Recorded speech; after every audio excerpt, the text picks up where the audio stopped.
அற்புதமான தேவன் மீண்டுமா இந்த நாளிலே அவருடைய பாதத்துக்கு நம்மை கொண்டு வந்திருக்கிறார். ஒரு மேல் வீட்டுக்கு நாம் வர வேண்டும் என்று கர்த்தர் விரும்புகிறார்.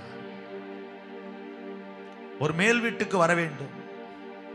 அவர்கள் அங்கே வந்தபோது ஒரு மேல் வீட்டில் ஏறினார்கள். ஆண்டவர் தம்முடைய மேல் வீடுகளிலிருந்து தண்ணீர் பாய்ச்சுகிறார். தம்முடைய மேல் வீடுகளை மச்சுப்பாவி. அவருக்கு அநேக மேல் வீடுகள். இன்னைக்கு நமது வாழ்க்கையில் அநேக மேல் வீடுகளை நாம் சந்திக்க வேண்டும். ஒவ்வொரு மேல் வீடும் ஒரு அனுபவத்தை நமக்கு கொடுக்கிறது. ஒரு மனிதன், ஒரு விசுவாசி, ஒரு கிறிஸ்தவன் அல்ல ஒரு கர்த்தருடைய பிள்ளைக்கு முதல் மேல் வீடு, பாவியாயிருக்கிற ஒரு மனிதனுடைய முதல் மேல் வீடு ராகாபின் மேல் வீடு. அது ரட்சிப்பின் மேல் வீடு.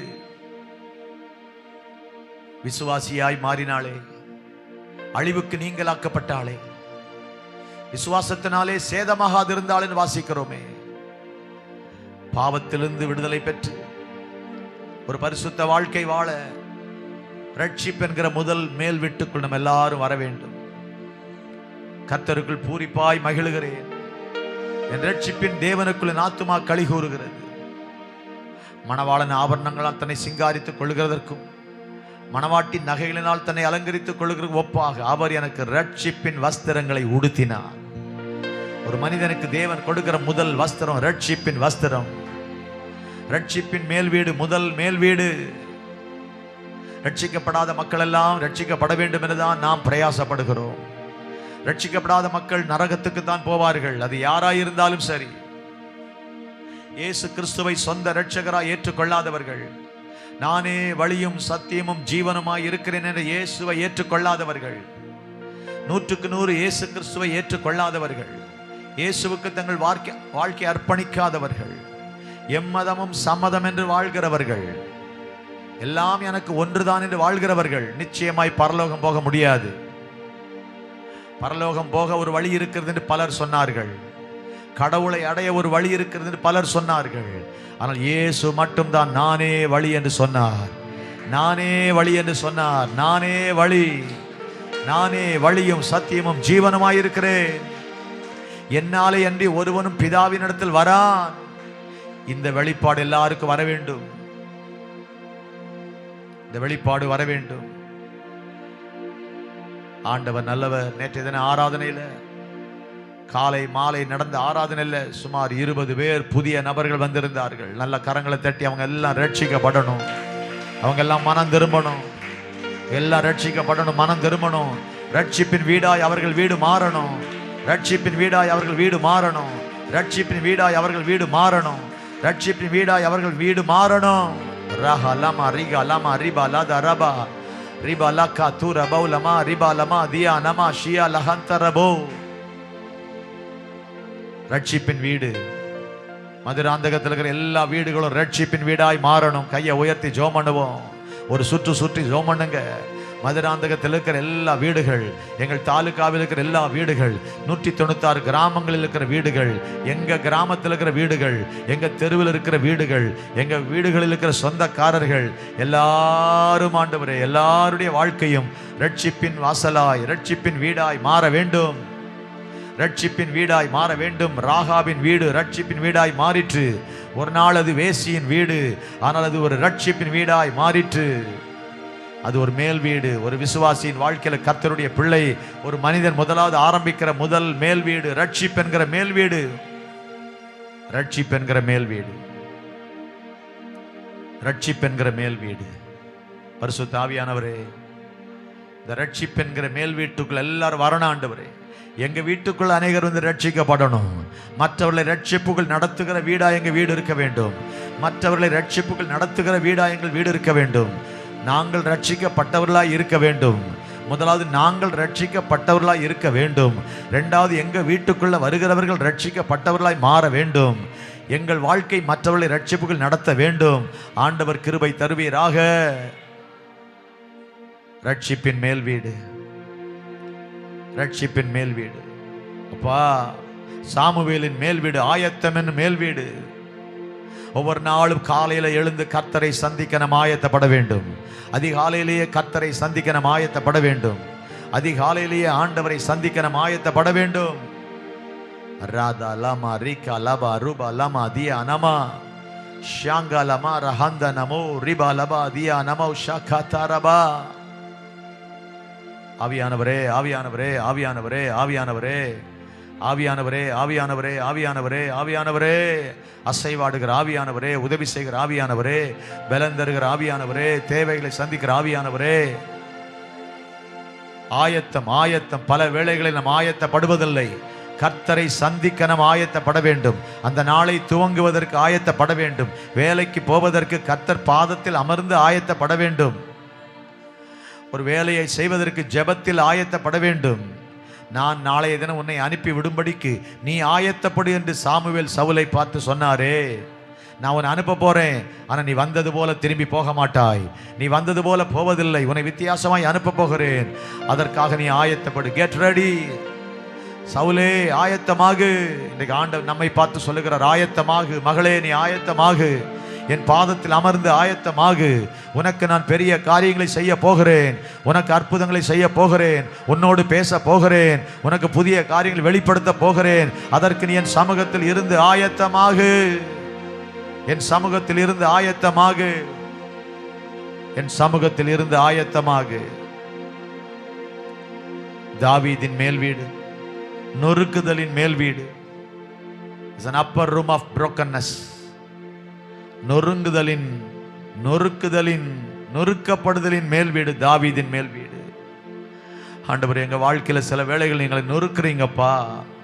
எங்களை நொறுக்குறீங்க, உருக்குறீங்க. எங்களை ஆண்டவரே அழிந்து போக அல்ல, அழிக்க அல்ல, எங்களை உருவாக்கத்தான் எங்களை உடைக்கிறீங்கப்பா. எங்களை உருவாக்கத்தான் எங்களை உடைக்கிறீங்க. எங்களை உடைத்து தான் உருவாக்குறீங்கப்பா. எங்களை உடைத்து தான் உருவாக்குறீங்க. நாங்கள் உடைக்கப்படுகிற அனுபவங்களுக்காய் நன்றி சொல்லுகிறோம். உடைக்கப்படுகிற அனுபவங்களுக்காய் நன்றி சொல்லுகிறோம். நாங்கள் வெளியே உடைக்கப்படும் போதுதான் உள்ளே உருவாகிறோம். வெளியே உடைக்கப்படும் பொழுதுதான் உள்ளே உருவாகிறோம். வெளியே உடைக்கப்படும் பொழுதுதான் உள்ளே நாங்கள் உருவாகிறோம். எங்கள் உள்ளத்தில் உள்ளான மனிதனை உமக்கேற்ற விதத்தில் உருவாக்க வேண்டும் என்பதே உம்முடைய திட்டமாக இருக்கிறதற்காக கைத்தட்டி கர்த்தருக்கு நன்றி சொல்லலாம். ஹல்லேலூயா, ஹல்லேலூயா, ஹல்லேலூயா.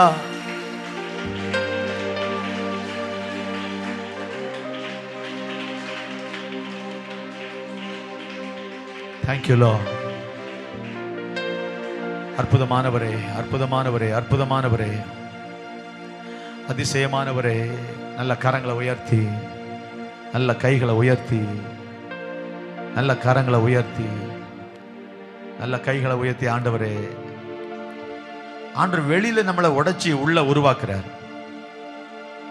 வெளியில உடைக்கிறாரு. பல விதங்களில் நம்மை கர்த்தர் உடைக்கிறார்.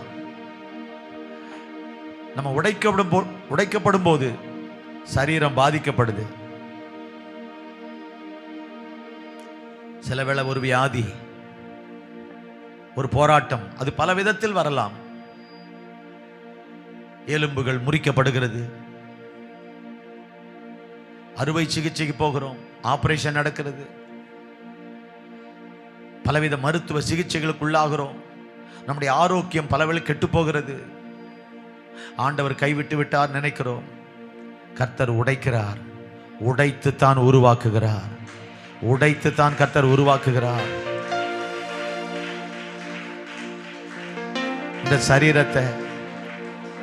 இந்த சரீரத்தை எவ்வளவு மேன்மையாக நான் வைத்திருந்தாலும் இது அழிந்து போகிற சரீரம். இது மண்ணோடு போகிற சரீரம். ஆனால் வெளியில் இருக்கிற சரீரம் அழிந்து போனாலும், பூமிக்குரிய கூடாரமாகிய நம்முடைய வீடு அழிந்து போனாலும், இந்த வெளியில நம்முடைய சரீரம் அழிந்து போனாலும், உள்ளான மனிதனை கர்த்தர் பலப்படுத்துகிறார். உள்ளான மனிதனை கர்த்தர் பலப்படுத்துகிறார். ரெண்டு கரங்களை உயர்த்தி ஹல்லேலூயா.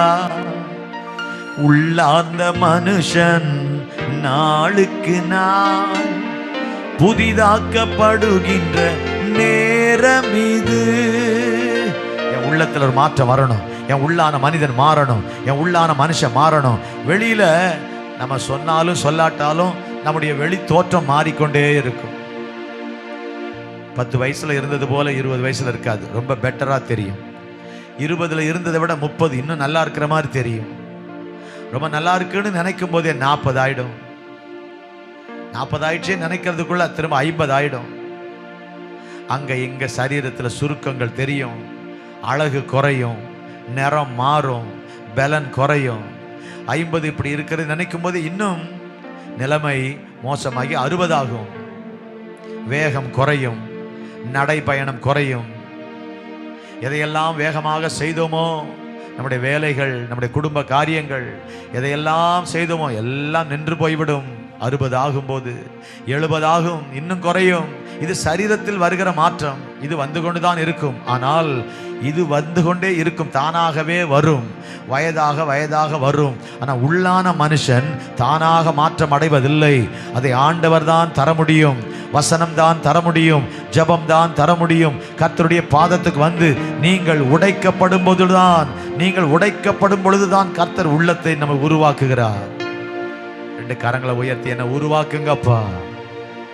உள்ளார்ந்த மனுஷன் நாளுக்கு நாள் புதிதாக்கப்படுகின்ற நேரம் இது.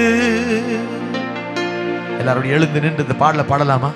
கர்த்தருக்கு நம்மளை அர்ப்பணித்து பாடலாமா? Thank you Lord.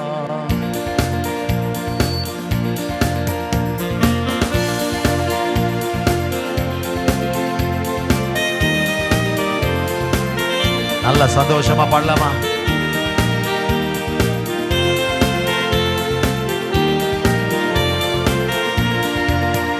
அதி சீக்கிரத்தில் நீங்கிவிடும் இந்த லேசான உபத்திரவம். அதி சீக்கிரத்தில் நீங்கிவிடும் இந்த லேசான உபத்திரவம். சோர்ந்து போகாதே, நீ சோர்ந்து போகாதே, சோர்ந்து போகாதே, நீ சோர்ந்து போகாதே. அதி சீக்கிரத்தில் நீங்கிவிடும் இந்த லேசான உபத்திரவம். அதி சீக்கிரத்தில் நீங்கிவிடும் இந்த லேசான உபத்திரவம். உள்ளார்ந்த மனுஷன் நாளுக்கு நாள் புதிதாக்கப்படுகின்ற நேரம் இது.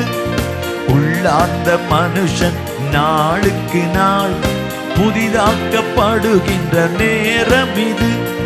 சோர்ந்து போகாதே, நீ சோர்ந்து போகாதே, சோர்ந்து போகாதே, நீ சோர்ந்து போகாதே. அதி சீக்கிரத்தில் நீங்கிவிடும் இந்த லேசான உபத்திரவம். அதி சீக்கிரத்தில் நீங்கிவிடும் இந்த லேசான உபத்திரவம். காண்கின்ற உலகம் தேடவில்லை, காணாத பரலோகம் நாடுகிறோம். காண்கின்ற உலகம் தேடவில்லை, காணாத பரலோகம் நாடுகிறோம். சோர்ந்து போகாதே, நீ சோர்ந்து போகாதே, சோர்ந்து போகாதே, நீ சோர்ந்து போகாதே. அதி சீக்கிரத்தில் நீங்கிவிடும் இந்த லேசான உபத்திரவம். அதி சீக்கிரத்தில் நீங்கிவிடும் இந்த லேசான உபத்திரவம். 2 கொரிந்தியர், பைபிளை கையில் எடுங்க, அந்த ஒரு வசனத்தை நம்ம படிக்கலாம். 2 கொரிந்தியர் 4ஆம் அதிகாரம், 2 கொரிந்தியர் 4ஆம் அதிகாரம் 16வது வசனம். அதுதான் இந்த பாட்டு. ஆனபடியினாலே நாங்கள் சோர்ந்து போகிறதில்லை, எங்கள் புறம்பான மனுஷனானது அழிந்தும், அதாவது புறம்பான சரீரமானது அழிந்தும், உள்ளான சரீரமானது அப்படின்னா மனுஷனானது நாளுக்கு நாள் புதிதாக்கப்படுகிறது. 2 கொரிந்தியர் 4:16, 248வது பக்கம். ஆனபடியினாலே நாங்கள் சோர்ந்து போகிறதில்லை. வயசாகுதேன்னு சோர்ந்து போறதில்லை, அதான் அர்த்தம். நீங்க சோர்ந்து போனா இன்னும் சீக்கிரம் வயசாயிடும், இதான் அர்த்தம். வெளியில ஒரு மனுஷன், உள்ள ஒரு மனுஷன். இங்க என்ன போட்டிருக்கு? புறம்பான மனுஷன். அது யாரு? நம்ம இப்ப பாக்குறோமே, நீங்க என்ன பாக்குறீங்க, நான் உங்களை பார்க்கிறேன். நம்ம பார்க்கும்போது தெரிகிற இந்த சரீரம் தான் புறம்பான மனுஷன். இந்த புறம்பான மனுஷன் என்ன ஆகுது? எங்கள் புறம்பான மனுஷனானது அழிஞ்சுக்கிட்டே போகுது, குறைஞ்சிக்கிட்டே போகுது. எதெல்லாம் நம்முடைய வாழ்க்கையில பெருசு, அழகு, சூப்பர், பலன் எல்லாம் நினைச்சோமோ எல்லாம் குறைஞ்சிக்கிட்டே தான் வரும். அப்போ வெளியில இருக்கிற மனுஷனுடைய நிலைமை குறையுது. ஆனா அதோட நிறுத்தல வசனம். உள்ளான மனுஷன் நாளுக்கு நாள் புதுசா மாறுது. இப்படி எடுத்துக்கலாமா?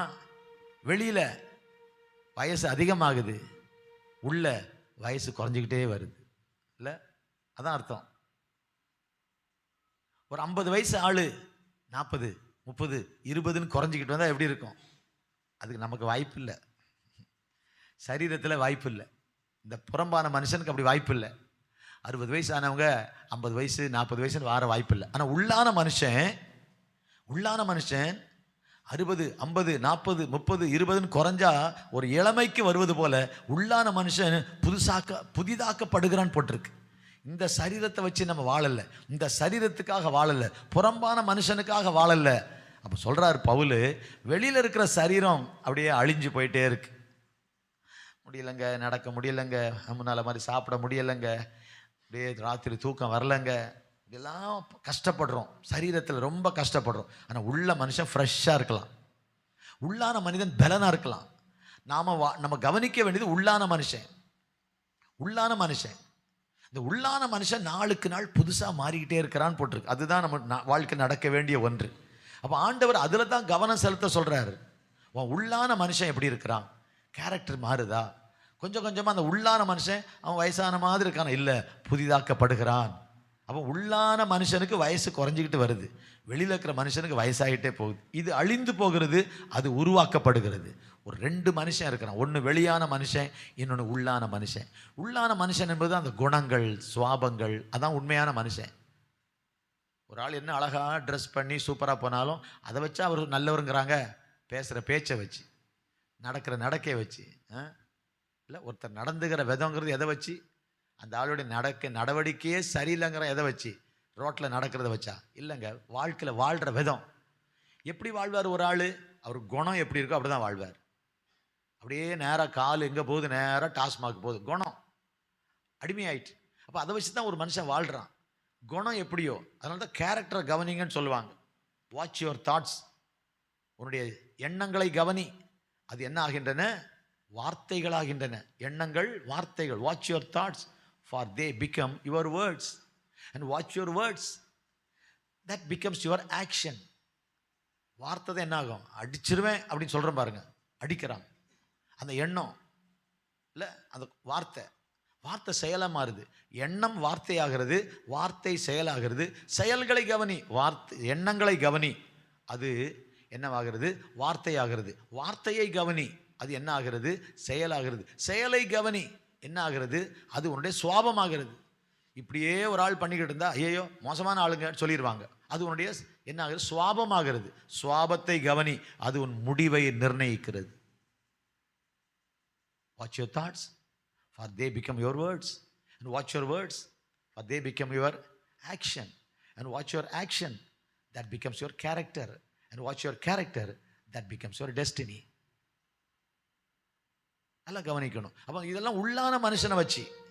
ஆனால் நம்ம அதெல்லாம் கவனிக்காமல் இந்த வெளியான மனுஷனுக்கு தான் பயங்கரமாக நம்ம இந்த சரீரத்தை தான் பெருசாக நினச்சி என்ன செய்கிறோம்? வாழ்ந்துக்கிட்டு இருக்கிறோம். உள்ளான மனுஷனை கவனிப்போம்.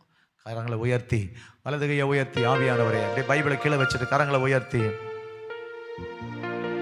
உள்ளார்ந்த மனுஷன் நாளுக்கு நாள்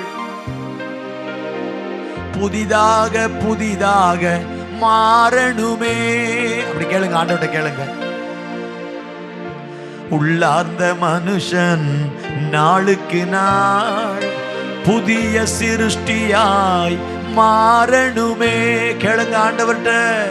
உள்ள அந்த மனுஷன் நாளுக்கு நாள், ஒவ்வொரு நாளாக புதிய சிருஷ்டியாக மாறணுமே.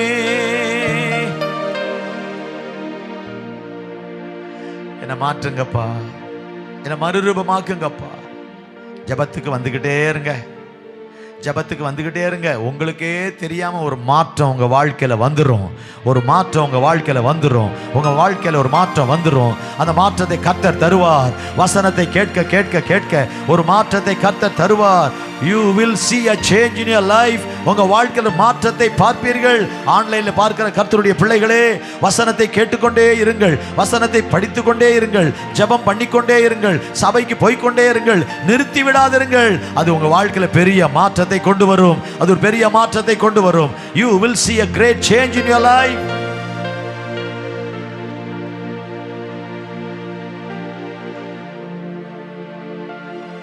அழகா சொல்லி முடிக்கிறாரு. காணப்படுகிறவைகள் அநித்தியமானவைகள். நம்ம கண்ணால பார்க்கறதெல்லாம் சீக்கிரம் போயிடும். காணப்படாதவைகளோ நித்தியமானவைகள். பரலோகத்தை பார்க்கல, இயேசுவை பார்க்கல, இல்ல தேவராஜ்யத்தை நம்ம பார்க்கல, அதெல்லாம் நித்தியமானது. பார்க்கறதெல்லாம் அழிஞ்சு போறது, அநித்தியமானது. இந்த உலகத்தில் பார்க்குற மரம், செடி, கொடி, கட்டடம், பூமியில பார்க்குற எல்லாமே அழிஞ்சு போயிடும்.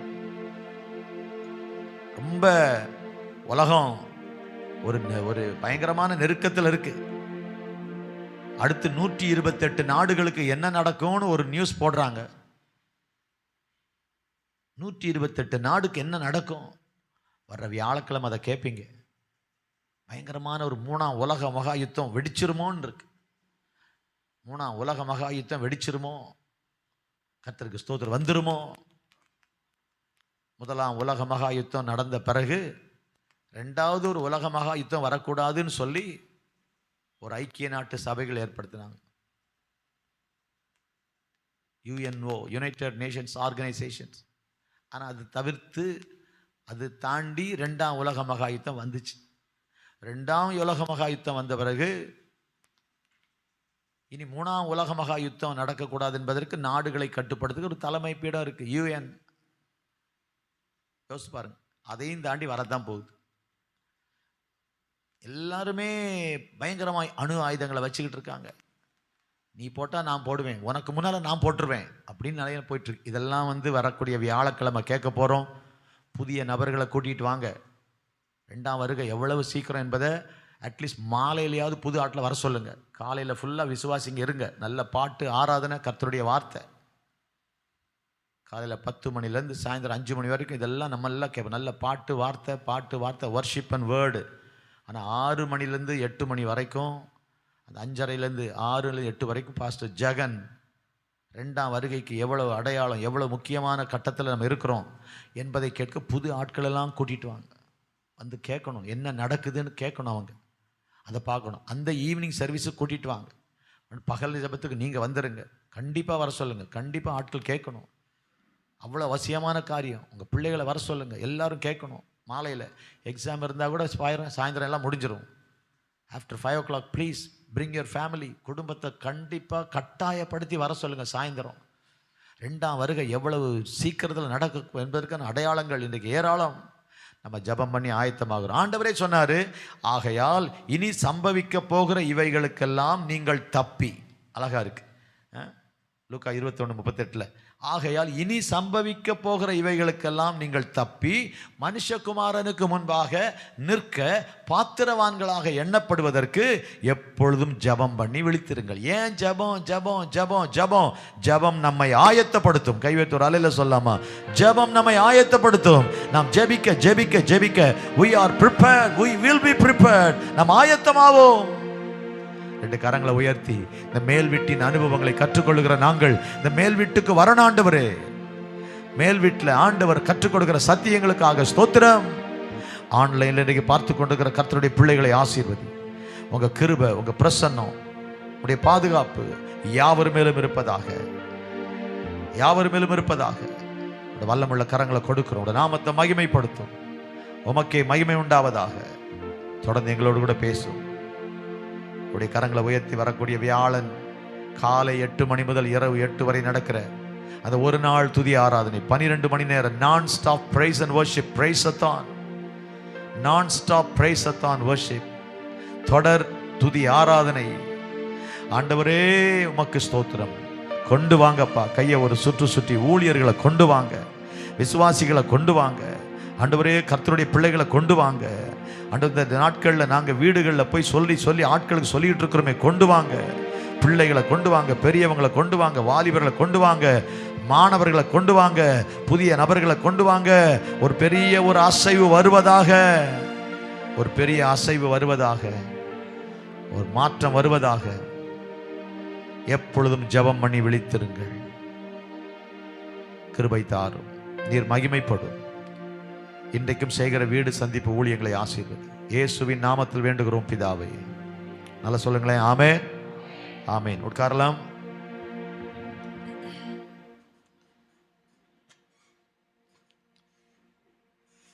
கர்த்தர் நல்லவர். வருகிற வியாழக்கிழமை ஆராதனை நினைக்கும் போது உண்மையாகவே மிகவும் மகிழ்ச்சியாயிருக்கிறது, பரவசமாயிருக்கிறது. Are you excited? நீங்கள் அப்படி ஒரு பரவசமாக இருக்கிறீங்களா? ஒரு ஆச்சரியமான ஆசீர்வாதமான ஒரு நாள் வருகிற வியாழக்கிழமை, 12ஆம் மாதம் 12ஆம் நாள் 12 மணி நேரம், 12ஆம் மாதம் 12ஆம் நாள் 12 மணி நேரம். கர்த்தர் நல்லவர். அதனால் ஒரு மிகப்பெரிய ஒரு தரிசனத்தோடு அதை செய்கிறோம். கர்த்தருக்கு ஸ்தோத்திரம். இந்த வருடம் திரளான ஜனங்களை கொண்டு வருவாராக ஆண்டவர், ஏராளமான மக்களை கொண்டு வருவாராக. தொடர்ந்து ஜெபம் பண்ணுவோம். எத்தனை பேருக்கு சொல்ல முடியுமோ சொல்லுங்க. அந்த ஃப்ளையர் குரூப்பில் போடுறோம், பலருக்கு ஃபார்வேர்ட் பண்ணுங்க. ஒவ்வொரு நாளும் விதவிதமாக ஃபார்வேர்ட் பண்ணுவோம். இன்றைக்கு ஒன்று, நேற்றைக்கே போட்டிருக்கிறோம். இன்றைக்கு இன்னொரு ஃப்ளையர் போடுவோம், நாளைக்கு இன்னொரு விதமாக ஃப்ளையர், அதே விஷயந்தான். இன்னொன்று நாளை மறுநாள் புதன்கிழமை வரைக்கும் இங்கே பகலில் ஜெபம் இருக்கும். ஆண்டவருக்கு ஸ்தோத்திரம். ஆகவே ஜெபங்களில் கலந்து கொள்ளுங்கள். 11 மணி முதல் 12:30 மணி வரைக்கும். கர்த்தருக்கு ஸ்தோத்திரம். இந்த மார்னிங் லைவ் போடுவது நமக்கு சில இடையூறுகள் இருக்கிறதுனால இதை நாம் இரவு 9 மணிக்கு திரும்ப நம்ம சேனலில் மீண்டும் அதை போடுகிறோம். ஸோ பார்க்கலாம், நீங்கள் பார்க்கலாம். பலருக்கு நீங்கள் அனுப்பலாம், இந்த லிங்க் எல்லாம் அனுப்பலாம். கர்த்தருக்கு ஸ்தோத்திரம். யாராவது நீங்கள் அப்படி சப்ஸ்கிரைப் பண்ணலைன்னா சொல்லுவோம்ல, சப்ஸ்கிரைப் பண்ணுங்கன்னு. அந்த ஃபோனில் டச் பண்ணால் போதும், அதுதான், வேறு ஒன்றும் இல்லை. நீங்கள் ஒரு மெம்பர் ஆகிடுவீங்க, எல்லா தகவலும் உங்களுக்கு வந்துடும். நான் அனுப்பாட்டாலுமே உங்களுக்கு வந்துடும். அதுதான் சப்ஸ்கிரைப்னு சொல்லுவாங்க. பலருக்கு அனுப்பி விடுங்கள். கர்த்தர் நல்லவர். மேல் வீடுகளை குறித்து தியானித்து கொண்டிருக்கிறோம். 104ஆம் சங்கீதம் 3வது வசனமும் 13வது வசனமும், அவர் தம்முடைய மேல் வீடுகளிலிருந்து தண்ணீர் பாய்ச்சுகிறார் வாசிக்கிறோம். தேவனுடைய மேல் வீடுகள், ஆண்டவருடைய மேல் வீடுகள். மேல் வீடுகள் என்கிற தலைப்பில் ஒரு மனிதனுடைய வாழ்க்கையில் முதலாவது அவன் ஏற வேண்டிய மேல் வீடு ரட்சிப்பு என்கிற மேல் வீடு. ரட்சிப்பு, மனம் திரும்புதல், மனம் திரும்பு, ரிப்பென்ட். மனம் திரும்பும் போது தான் ஒரு மனுஷன் ரட்சிக்கப்படுறான். ரட்சிக்கப்பட நாங்கள் என்ன செய்ய வேண்டும்? கர்த்தராகிய இயேசு கிறிஸ்துவை விசுவாசி, அப்பொழுது நீயும் உன் வீட்டாரும் ரட்சிக்கப்படுவீர்கள். மனம் திரும்புகிறோம். மனம் திரும்புகிற ஒரு பாவி நிமித்தம் பரலோகத்தில் மிகுந்த சந்தோஷம், பெரிய சந்தோஷம் உண்டாகுது. அப்போ ஆட்கள் மனம் திரும்பும் போது, மனம் போல வாழ்கிற மக்கள் மனம் திரும்பணும். என் மனம் போல வாழ்வேன், எனக்கு தெரியும் சார், நீங்கள் ஒன்றும் சொல்ல வேண்டிய அவசியம் இல்லை. எனக்கு தெரியாதா? எத்தனை பேர் சொல்கிறாங்க. நீங்கள் என்ன பெருசாக சொல்கிறீங்க, எங்களுக்கு தெரியும். அது மனம் போன வாழ்க்கை, யாருடைய ஆலோசனையும் தேவையில்லை. I don't need any one's advice. ஒருத்தருடைய புத்திமதி எனக்கு தேவையில்லை, எனக்கு தெரியும்னு போகிறாங்க பாருங்க. தாங்கள் செய்வது சரின்னு செய்துக்கிட்டு இருப்பாங்க. இப்படிப்பட்ட மக்களை ஆண்டவர் சந்திக்கணும். எனக்கு தெரியாதா, எனக்கு எது ரைட்டோ அதை நான் செய்வேன். இப்படி போகிற மக்கள் அந்த மனம் திரும்பணும். இப்படி போயிட்டே இருக்கிறேன், ஒரு டேர்னிங் பாயிண்ட், மனம் திரும்பி இனி நான் இந்த வழியில் போவேன், இதில் போக மாட்டேன், பழைய வழியில் போக மாட்டேன். அதுதான் மனமாற்றம். அதை இயேசுதான் தருகிறார். ஒரு புது வாழ்க்கை, அது இட்ஸ் எ நியூ லைஃப். ஒரு புதிய ரூட்ல போறோம். பைபிளை கையில் எடுத்த நம்ம எல்லாம் ஒரு புது ரூட்ல போறோம். பழைய ரூட் இல்லை, பழைய வழி இல்லை, பழைய வாழ்க்கை இல்லை. பழையவைகள் ஒளிந்தன, எல்லாம் புதுசா மாறுது. இவரா இப்படி ஆயிட்டாரு, இவங்களா இவ்வளவு சாஃப்டா இருக்காங்க, இவங்களா இவ்வளவு நல்லவங்களா இருக்காங்க அப்படின்னு சொல்ற மாதிரி நம்ம வாழ்க்கை மாறுது. சிலதை ஆண்டவர் மாற்றுவார், சிலதை நாமே மாற்றணும். ஆண்டவர் சிலதை மாற்றுவார், சிலதை நாம மாற்றணும். நாம நம்மளை மாற்ற முயற்சிக்கணும். நல்ல பழக்கங்கள் பழகணும். இப்போ 5 மணிக்கு எழும்பி ஜெபம் பண்ணணும் ஒரு விசுவாசின்னா, நீங்க எழும்ப முயற்சிக்கணும். ஆண்டவர் விழிப்பு தருவார், எழுப்புவார், உங்களை எழுப்புவார். பாட்டெல்லாம் பாடுறோம்ல, அதிகாலை நேரம் தட்டி தட்டி எழுப்பி இல்ல, ஆண்டவர் நம்மளை எழுப்புவார். நம்ம எழும்புறோமா? எழும்புறதுக்கு முயற்சி பண்றோமா? அப்ப இது நம்ம தான் செய்யணும். நாம் என்ன செய்யணும்? எல்லார் கையிலையும் செல்ஃபோன் இருக்கு. செல்ஃபோன் வச்சு என்ன பண்ணணும்? அலாம் வைக்கணும்.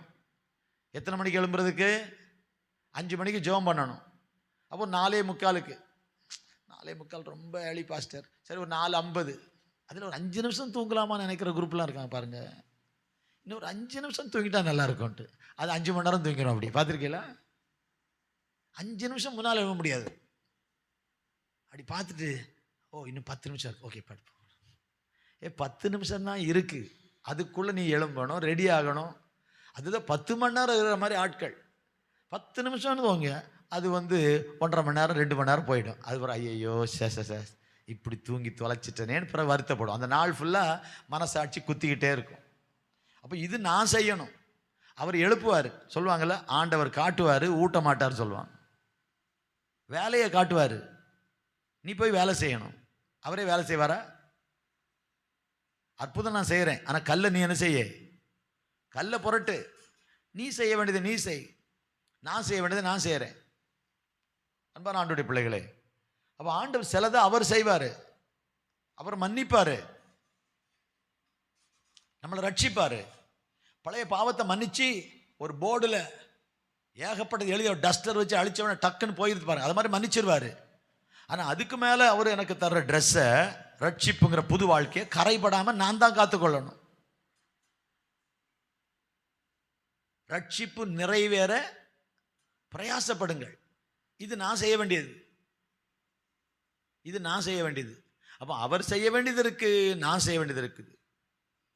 இன்னைக்கு அங்கே தான் பிரச்சனை இருக்குது. இன்னைக்கு சபைகளில், வசனத்தில், பிரசங்கங்கள் இங்கே தான் பிரச்சனை இருக்குது. நீங்கள் ஒன்றும் செய்ய வேண்டியதில்லை, அவர் எல்லாம் செஞ்சிருவார். தப்பு. அவர் செய்கிறது அவர் செய்வார், நான் செய்கிறத நான் செய்யணும். கர்த்தர் நல்லவர். ஸோ வசனத்தை சமநிலையில் புரிந்து கொள்ளணும். நான் என்ன செய்யணும்? ஒவ்வொரு நாளும் நான் என்ன செய்யணும்? எனக்கு சொல்லித்தாங்கப்பா, என்னை நடத்துங்கப்பா. சின்ன சின்ன விஷயங்கள் கூட அவர் தான் நமக்கு சொல்லி தருவார். வேண்டாம், இப்படி இரு, இப்படி இரு, இப்படி இரு. மேலேயே ஆண்டவர் மோசேக்கு சொல்றாரு, மலை மேலே இருந்து கீழே வரும்போதே லேட் ஆயிடுச்சு, சீக்கிரம் போப்பா, ஜனங்கள் தங்கள் வழியை கெடுத்து கொண்டார்கள். 39 நாள் ஆயிடுச்சு, இன்னும் ஒரு நாள் வெயிட் பண்ணியிருக்கலாம். கீழே வர்றதுக்குள்ள இவங்க என்ன பண்ணிட்டாங்க? விக்கிரகம்லாம் செஞ்சு ஆண்டவரை வேதனைப்படுத்திட்டாங்க. ஆனால் ஆண்டவர் சொல்லி அனுப்புகிறாரு, கண்ட்ரோலாக போ சொன்னாரா இல்லையா? சொல்லுங்க. எதுக்கு முன்கூட்டி சொன்னார்? கீழே நிலைமை மோசமாக இருக்குது, கொஞ்சம் பார்த்து நடந்துக்க. இவர் ஏற்கனவே ரொம்ப AK-47 யார்? நம்ம மோசே. 40 நாள் ஜெர்மன்ட்டு வர்றாரு, ஆனாலும் AK-47 குணம் மாறல. கண்ட்ரோலில் ஆண்டவர் தெரிஞ்சு தான் சொல்கிறார், கொஞ்சம் பார்த்து நடந்துக்கப்பா, சிச்சுவேஷன் மோசமாக இருக்குது. நீ ஒருத்தனை பார்த்தாலே போட்டு தள்ளுற ஆள் இங்கே நிறைய பேர் இருக்கிறான், பார்த்து நடந்துக்கன்னு சொல்லி அனுப்பியும் அவரால் கண்ட்ரோலாக இருக்க முடியலை. யாரால? என்னாச்சு? ஆண்டவர் எழுதி கொடுத்ததை தூக்கி போட்டு உடைச்சாரு பாருங்க.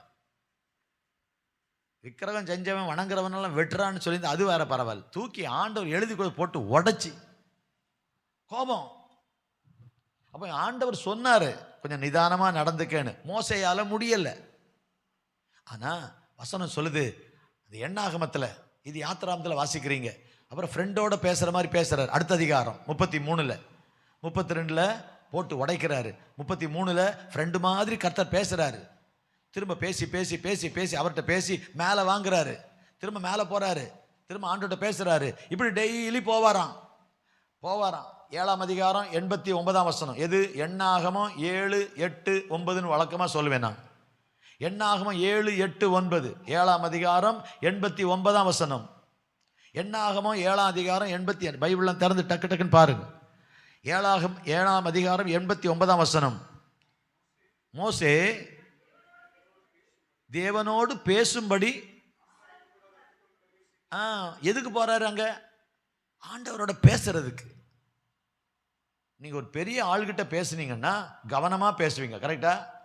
ஒரு கலெக்டர்கிட்ட பேசுறீங்க, உங்களோட பெரிய ஆள்கிட்ட பேசுறீங்க, உங்களோட ஒரு மதிப்பு கூடின ஒரு ஆள்கிட்ட பேசுறீங்க, இல்லை வயசுல பெரியவர்கிட்ட பேசுறீங்கன்னா நீங்க பொதுவாக கவனமா லிமிட்டா பேசுவீங்க. அதுதாங்க ஒழுங்கு.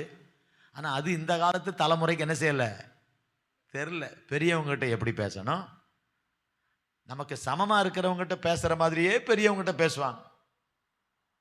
நம்மளை விட சின்ன பசங்கிட்ட பேசுற மாதிரி பேசுவாங்க. பெரியவங்ககிட்ட எப்படி பேசணும், எப்படி பேசக்கூடாது. அதுவும் சில பொசிஷன்ல சிலர் இருப்பாங்க பாருங்க. எல்லார்ட்டையும் பேச முடியுமா? ஃப்ரெண்ட்ஸுக்கிட்ட பேசுற மாதிரி ஒரு கலெக்டரை பார்த்து பேச முடியுமா? அப்போ ஆண்டவர்கிட்ட பேசும்போது கவனமா பேசணும். அவர் எஜமான். அப்படி மோசே பேச போவாராம். அப்படி பேசி பேசி பேசி பேசி 7ஆம் அதிகாரத்தில் 89ஆம் வசனத்தில் அவர் பேசுவார், இவர் கேட்பாரு, இவர் பேசுவார், அவர் கேட்பாருன்னு போட்டிருக்கு. 12ஆம் அதிகாரம் வரும்போது மோசே பூமியில் உள்ள எல்லா மனிதரிலும் மிகுந்த சாந்த குணம் உள்ளவன் எழுதுறாரு ஆண்டவர். கை தட்டலாமா ஆண்டவருக்கு? நல்ல கரங்களை தட்டலாமா? ஹல்லேலூயா. எப்படி இந்த மாற்றம்? அப்ப ஆண்டவர் சிலது அவர் செய்வாரு, சிலது நம்மளை செய்ய சொல்லுவாரு, நாம செய்யணும். அப்ப டெய்லி மோசே போறாரு. முடியல ஆண்டவரே, இந்த கோபத்தை என்னால கண்ட்ரோல் பண்ண முடியல, என்ன வந்தாலும் வந்துருது, என்ன மீறி என்ன எல்லாம் மீறிடுறேன் அப்படின்னு போய் பேச பேச ஓகே நான் ஹெல்ப் பண்றேன், நான் உனக்கு ஹெல்ப் பண்றேன் ஆண்டவர்கிட்ட பேசி பேசி ஆண்டவருடைய அந்த சுவாபம் மோசேக்கு வருது. ஆமேன்னு சொல்லாமா? இப்படிதான் ஆண்டவர் நம்மை மாற்றுகிறார். நாம செய்ய வேண்டியது இருக்கு. உங்க ரட்சிப்பு நிறைவேற பிரயாசப்படுங்கள். வயலை விதைச்சிட்டீங்க, அப்படியே அறுத்துருவாரா? கர்த்தர் மேல் பாரத்தை வைத்து விட்டேன், வயின்னு சொல்லிட்டார், வச்சுட்டேன்னு போய் நீங்க வீட்டில் உட்காந்து தூங்குனீங்கன்னா 3 மாசம் என்ன ஆகும்? வயல் விளையுமா? அப்போ பிரயாசம். தண்ணி பாய்க்கணும், களை எடுக்கணும், உரம் போடணும். யோசிச்சு பாருங்க. அதை பராமரிக்கணும், பூச்சி அடிக்காம பார்க்கணும். அது எவ்வளவு பராமரிக்கணும், பிரயாசம். கண் விழிப்பு, காசு செலவழிக்கணும், கண் விழிக்கணும். அந்த வயல் பயிர் அறுக்கிற வரைக்கும் நீங்க படுறதெல்லாம் அந்த பாடுகள் தான் பிரயாசம். ரட்சிப்பு நிறைவேற பிரயாசப்படுங்க. நான் கவனமா இருக்கணும் ஆண்டவரே, என் தெருவில் நான் ஜாக்கிரதையா இருக்கணும் ஆண்டவரே, என் சொந்தக்காரங்க மத்தியில் சாட்சியா இருக்கணும் ஆண்டவரே. இன்னைக்கு நம்ம சபைகளில் விசுவாசிகள் மத்தியில் சாட்சியா இருக்கிறது இல்லை, அதுதான் கஷ்டம். நம்மளை சுற்றி இருக்கிற ரட்சிக்கப்படாத மக்கள் மத்தியில் வாழ்கிறோம். நமக்கு என்ன ஒரு பெரிய ஒரு தைரியம் பெருமை இருக்குன்னா, நான் இயேசுவை ஏற்றுக்கொண்டிருக்கிறேன், எங்கே போகிறேன்? ஆமாம், நேராக பரலோகம் போகிறேன். நீங்களாம் எங்கே போகிறீங்க? பார்க்குறதே இப்படி பார்க்குறது. நம்ம பார்வையே அப்படிதான். இந்த பாரு, நான் பரலோகம் போயிட்டுருக்கேன், நீ நரகம் பாரு. பாரு, எங்கள் இயேசு வருவார், என்னை கூட்டு போவார், உன்னை விட்டுட்டு போவார். நம்ம பார்க்கும்போதே அவன் நினச்சிக்குவான், நீ போமா தாயே, போயிரு, நீ இங்கேருந்து என்ன இப்படி படுத்துறதுக்கு நீ போ அப்படின்றாங்க. நம்ம பார்வையே இப்படி பார்த்து பேசுறது. அப்ப நமக்கு ஒரு விதமான ஆவிக்குரிய பெருமை, நாம் சரி, அவங்கெல்லாம் தப்பு. அதுதான் பிரச்சனையே. இதுதான் உள்ளான மனுஷனில் நடக்க வேண்டிய மாற்றம். வெளியில நல்லா தாழ்மையா நீட்டா சூப்பரா நல்லா ட்ரெஸ் பண்ணி நல்லா ரொம்ப அருமையான ஒரு ஆளா தோற்றம் அளிக்கிறோம், உள்ள மாறல. அப்ப இதெல்லாம் ஆண்டவர் நமக்கு உணர்த்துவாரு. இல்லப்பா இப்படி செய்யாத, இப்படி பேசாத, உணர்த்துவாரு. ஆவியானவர் என்ன செய்வாரா? உணர்த்துவார், கண்டித்து உணர்த்துவார். அதுக்கு தான் ஆவியானவர். நமக்கு தெரியாது, நம்ம நினைக்கிறதெல்லாம் ரைட்டுன்னு நினைப்போம், நம்ம பேசுறதெல்லாம் ரைட்டுன்னு நினைப்போம். அப்போ ஆவியானவர் சொல்லித்தர இந்த மாற்றம் நமக்குள் வர வேண்டும். அதுதான் மேல் வீட்டின் அனுபவம். ஆண்டவர் சிலது நமக்குள்ள அவர் செய்யறது இருக்குது. பழைய வாழ்க்கையின் பாவத்தை அவர் மன்னிச்சுறாரு, அது அவர் செய்யறாரு, நம்ம செய்யறதில்லை. எல்லா பாவத்தையும் மூட்டை கட்டி தூக்கி கடலில் போட்டேன்ட்டார். ஆனா இனி பாவம் செய்யாதங்க, அது நான் செய்ய வேண்டியது. இனி பாவம் செய்யாத, கவனமாயிரு. வஸ்திரத்தை காத்துக்கொள்கிறவன் பாக்கியவான். இதோ திருடனை போல வருகிறேன். 16:15 வெளிப்படுத்தல் 16:15 இதோ திருடனை போல வருகிறேன். தன் மானம் காணப்படத்தக்கதாக நிர்வாணமாய் நடவாதபடிக்கு விழித்து கொண்டு தன் வஸ்திரங்களை காத்துக்கொள்கிறவன் பாக்கியவான். வெளிப்படுத்தல் 16:15 இருக்கா? படிங்க. இதோ திருடனை போல் வருகிறேன். தக்கதா, அதாவது நிர்வாணமா, ட்ரெஸ் இல்லாம. நீ மானம் காணப்படுதுன்னா அவமானம். மானம் காணப்படத்தக்கதாக நிர்வாணமாய் நடவாதபடிக்கு விழிப்பாயிரு. விழிப்பாயிரு.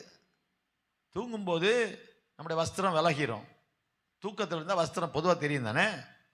இல்லை, தூக்கத்தில் நம்ம போட்டிருக்கிற வஸ்திரத்தை பொறுத்து இருக்கு. நோவா திராட்சரசம் வெறி கொண்டு வஸ்திரம் விலகி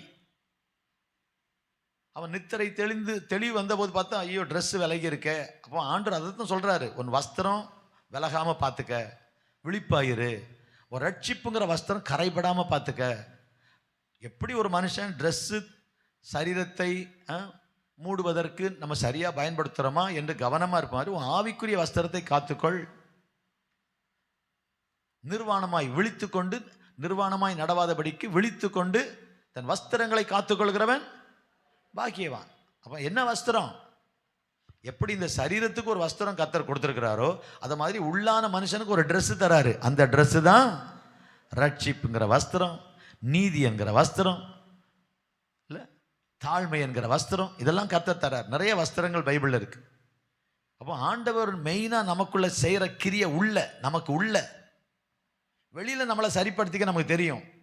முகத்துல கறி இருந்தா ஒரு தண்ணி ஊற்றி கழுவுனா சரியாயிடும். கையில காலில் அழுக்கு இருந்தால் தண்ணி ஊற்றி கழுவுனா சரியாயிடும். உள்ள இருக்கிற அழுக்கு எப்படி வெளியே போறது? அது ஆண்டவர் தான் மாற்ற முடியும்.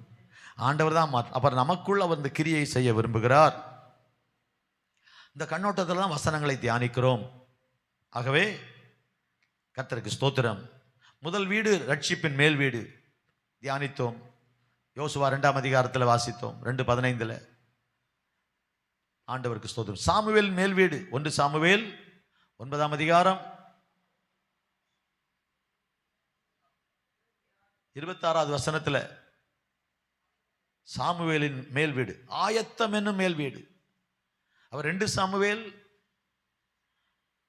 அது 18ஆம் அதிகாரம் 9ஆம் வசனமா 33. தாவீதின் மேல் வீடு என்ன மேல் வீடு? நொறுக்கப்படுதலின் மேல் வீடு. Upper room of brokenness. இன்னைக்கு இன்னொரு வீட்டை தியானிப்போம். மேல் வீட்டில் நடந்த சம்பவங்கள். 1 ராஜாக்கள் 17ஆம் அதிகாரம். Please turn your Bibles. 1 ராஜாக்கள் 17ஆம் அதிகாரம்.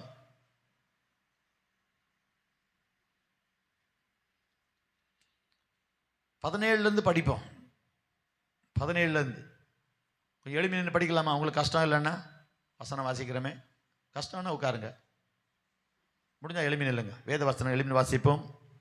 1 ராஜாக்கள் 17:17 இவைகள் நடந்த பின்பு வீட்டுக்காரியாகிய அந்த ஸ்திரீயின் மகன் வியாதியில் விழுந்தான். அவனுடைய சுவாசம் போக மட்டும் அவனுடைய வியாதி அதிகரித்து கொண்டே இருந்தது. அப்பொழுது அவள் எலியாவை நோக்கி, தேவனுடைய மனுஷனே, எனக்கும் உமக்கும் என்ன? என் அக்கிரமத்தை நினைக்க பண்ணவும் என் குமாரனை சாக பண்ணுமா என்னிடத்தில் வந்தீர் என்றாள். அதற்கு அவன், உன் குமாரனை என்னிடத்தில் தா என்று சொல்லி அவனை அவள் மடியிலிருந்து எடுத்து தான் தங்கியிருக்கிற மேல் வீட்டில் 1 ராஜாக்கள் 17ஆம் அதிகாரம் இப்பொழுது வாசிப்பது 19ஆம் வசனம். மேல் வீட்டில் அந்த வார்த்தையை அடையாளப்படுத்திக் கொள்ளுங்க. தான் தங்கி இருக்கிற மேல் வீட்டிலே அவனை கொண்டு போய் தன் கட்டிலின் மேல் வைத்து, என் தேவனாகிய கர்த்தாவே, நான் தங்கியிருக்க இடங்கொடுத்த இந்த விதவையின் மகனை சாக பண்ணினதினால் அவளுக்கு துக்கத்தை வருவித்தீரோ என்று கர்த்தரை நோக்கி கூப்பிட்டு அந்த பிள்ளையின் மேல் 3 தரம் குப்புற விழுந்து, என் தேவனாகிய கர்த்தாவே, இந்த பிள்ளையின் ஆத்துமா அவனுக்குள் திரும்பி வர பண்ணும் என்று கர்த்தரை நோக்கி விண்ணப்பம் பண்ணினான். கர்த்தர் எலியாவின் சத்தத்தை கேட்டார். பிள்ளையனுடைய ஆத்துமா அவனுக்குள் திரும்பி வந்தது, அவன் பிழைத்தான். அப்பொழுது எலியா பிள்ளையை எடுத்து மேல் வீட்டிலிருந்து, திரும்ப வருது பாருங்க, மேல் வீட்டிலிருந்து அவனை கீழ் வீட்டிற்குள், மேல் வீடு கீழ் வீடு, மேல் வீட்டிலிருந்து அவனை கீழ் வீட்டிற்குள் கொண்டு வந்து அவனை அவன் தாயினிடத்தில் கொடுத்து, பார், உன் பிள்ளை உயிரோடு இருக்கிறான் என்று சொன்னான். ஆமென். உட்காரலாம்.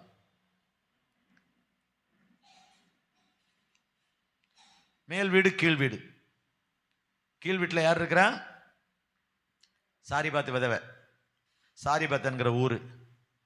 எலியா எங்கேருந்து வராரு சாரிபாத்துக்கு? இந்த 17ஆம் அதிகாரத்தை ஃபஸ்ட்டு படிச்சிங்கன்னா அங்கே தான் எலியாவை பற்றியே வருது. ஆண்டவர் அவர் வந்தவுடன், எலியா வந்தவுடனே தேசத்தில் விக்கிரக ஆராதனை, தேவன் விரும்பாத காரியங்கள் நடக்குது. அதை பார்த்துட்டு எலியா கர்த்தருடைய வார்த்தையை சொல்கிறாரு. அவனுக்கு கர்த்தருடைய வார்த்தை உண்டா சொல்ல, என் வார்த்தையின்படியே அன்றி இந்த நாட்களில் பனியும் மழையும் பெய்யாதுன்னு தீர்க்கதரிசி சொல்கிறாரு. அப்படியே 3 வருஷம் 6 மாதம் பனி மழை இல்லை. பனியும் மழையும் பெய்யாதுன்னா என்ன ஆகும்? பஞ்சம் வந்துடும். அப்போ ஆண்டவர் எலியாவுக்கு சொல்கிறாரு, நீ தீர்க்கதரிசனம் சொல்லிட்ட, பனியும் மழையும் மழை வராதுன்னு சொல்லிட்ட, அப்போ நீ எப்படி சாப்பிட போகிற? அதனால் உனக்கு நான் ஒரு வழி வச்சிருக்கிறேன். போ. எங்கே போ? கேரீத் என்கிற ஆற்றுக்கு போ. அங்கே போய் என்ன செய்? ஒளிஞ்சிக்க, ஒளித்து கொண்டிரு. உன்னை போஷிக்க காகங்களுக்கு நான் கட்டளையிடுவேன். நான் சொல்கிறத நீ செய்தா உன் தேவையை பற்றி நீ கவலைப்படவே வேண்டாம். எப்பொழுதுமே நல்லா புரிஞ்சுங்க, கர்த்தர் சொல்கிறத நம்ம செஞ்சால் நம்ம தேவைகளை குறித்து நம்ம கவலைப்படவே வேண்டாம். நல்லா புரிஞ்சுங்க. நீ போய் ஒளிந்துகொள், கேள்வி கேட்காத. பஞ்ச காலத்தில் 4 பேர் பார்க்குற மாதிரி இருந்தால் தானே ஆண்டவரே சாப்பாடு கொடுப்பாங்க. இப்போ மதுராந்தத்தில் பஞ்சம்னு வச்சுக்கோமே, நான் இங்கே இருந்தால் நீங்கள் வந்து என்ன செய்வீங்க? ஏதாவது சாப்பாடெலாம் பாஸ்டர் சாப்பிட்டாரோ சாப்பிடலன்னு என்ன செய்வீங்க? ஏங்க ஒரு மாதிரி பார்க்குறீங்க? கொடுக்க மாட்டேல. ஒரு பஞ்சம் கஷ்டம், பாஸ்டர் ஐயோ பாஸ்டர் சாப்பிட்டாரோ சாப்பிடலையோ தெரியலையே. கொரோனா டைமில் ஆராதனைலாம் நடக்கலை, பல மாதம் நடக்கலை. யோசிச்சு பாருங்க. அப்போ ஊழியக்காரங்க என்ன செய்வாங்க, எப்படி வாழ்வாங்க? நிறைய அந்த டைமில் தான் ஜிபேயில் பணம் அனுப்புகிறோம். என்ன செய்வாங்க? ஒருத்தர் பார்க்கக்கூடாது, வீட்டை விட்டு வெளியே போகக்கூடாது, இல்லை லாக்டவுனு, குவாரண்டைன்.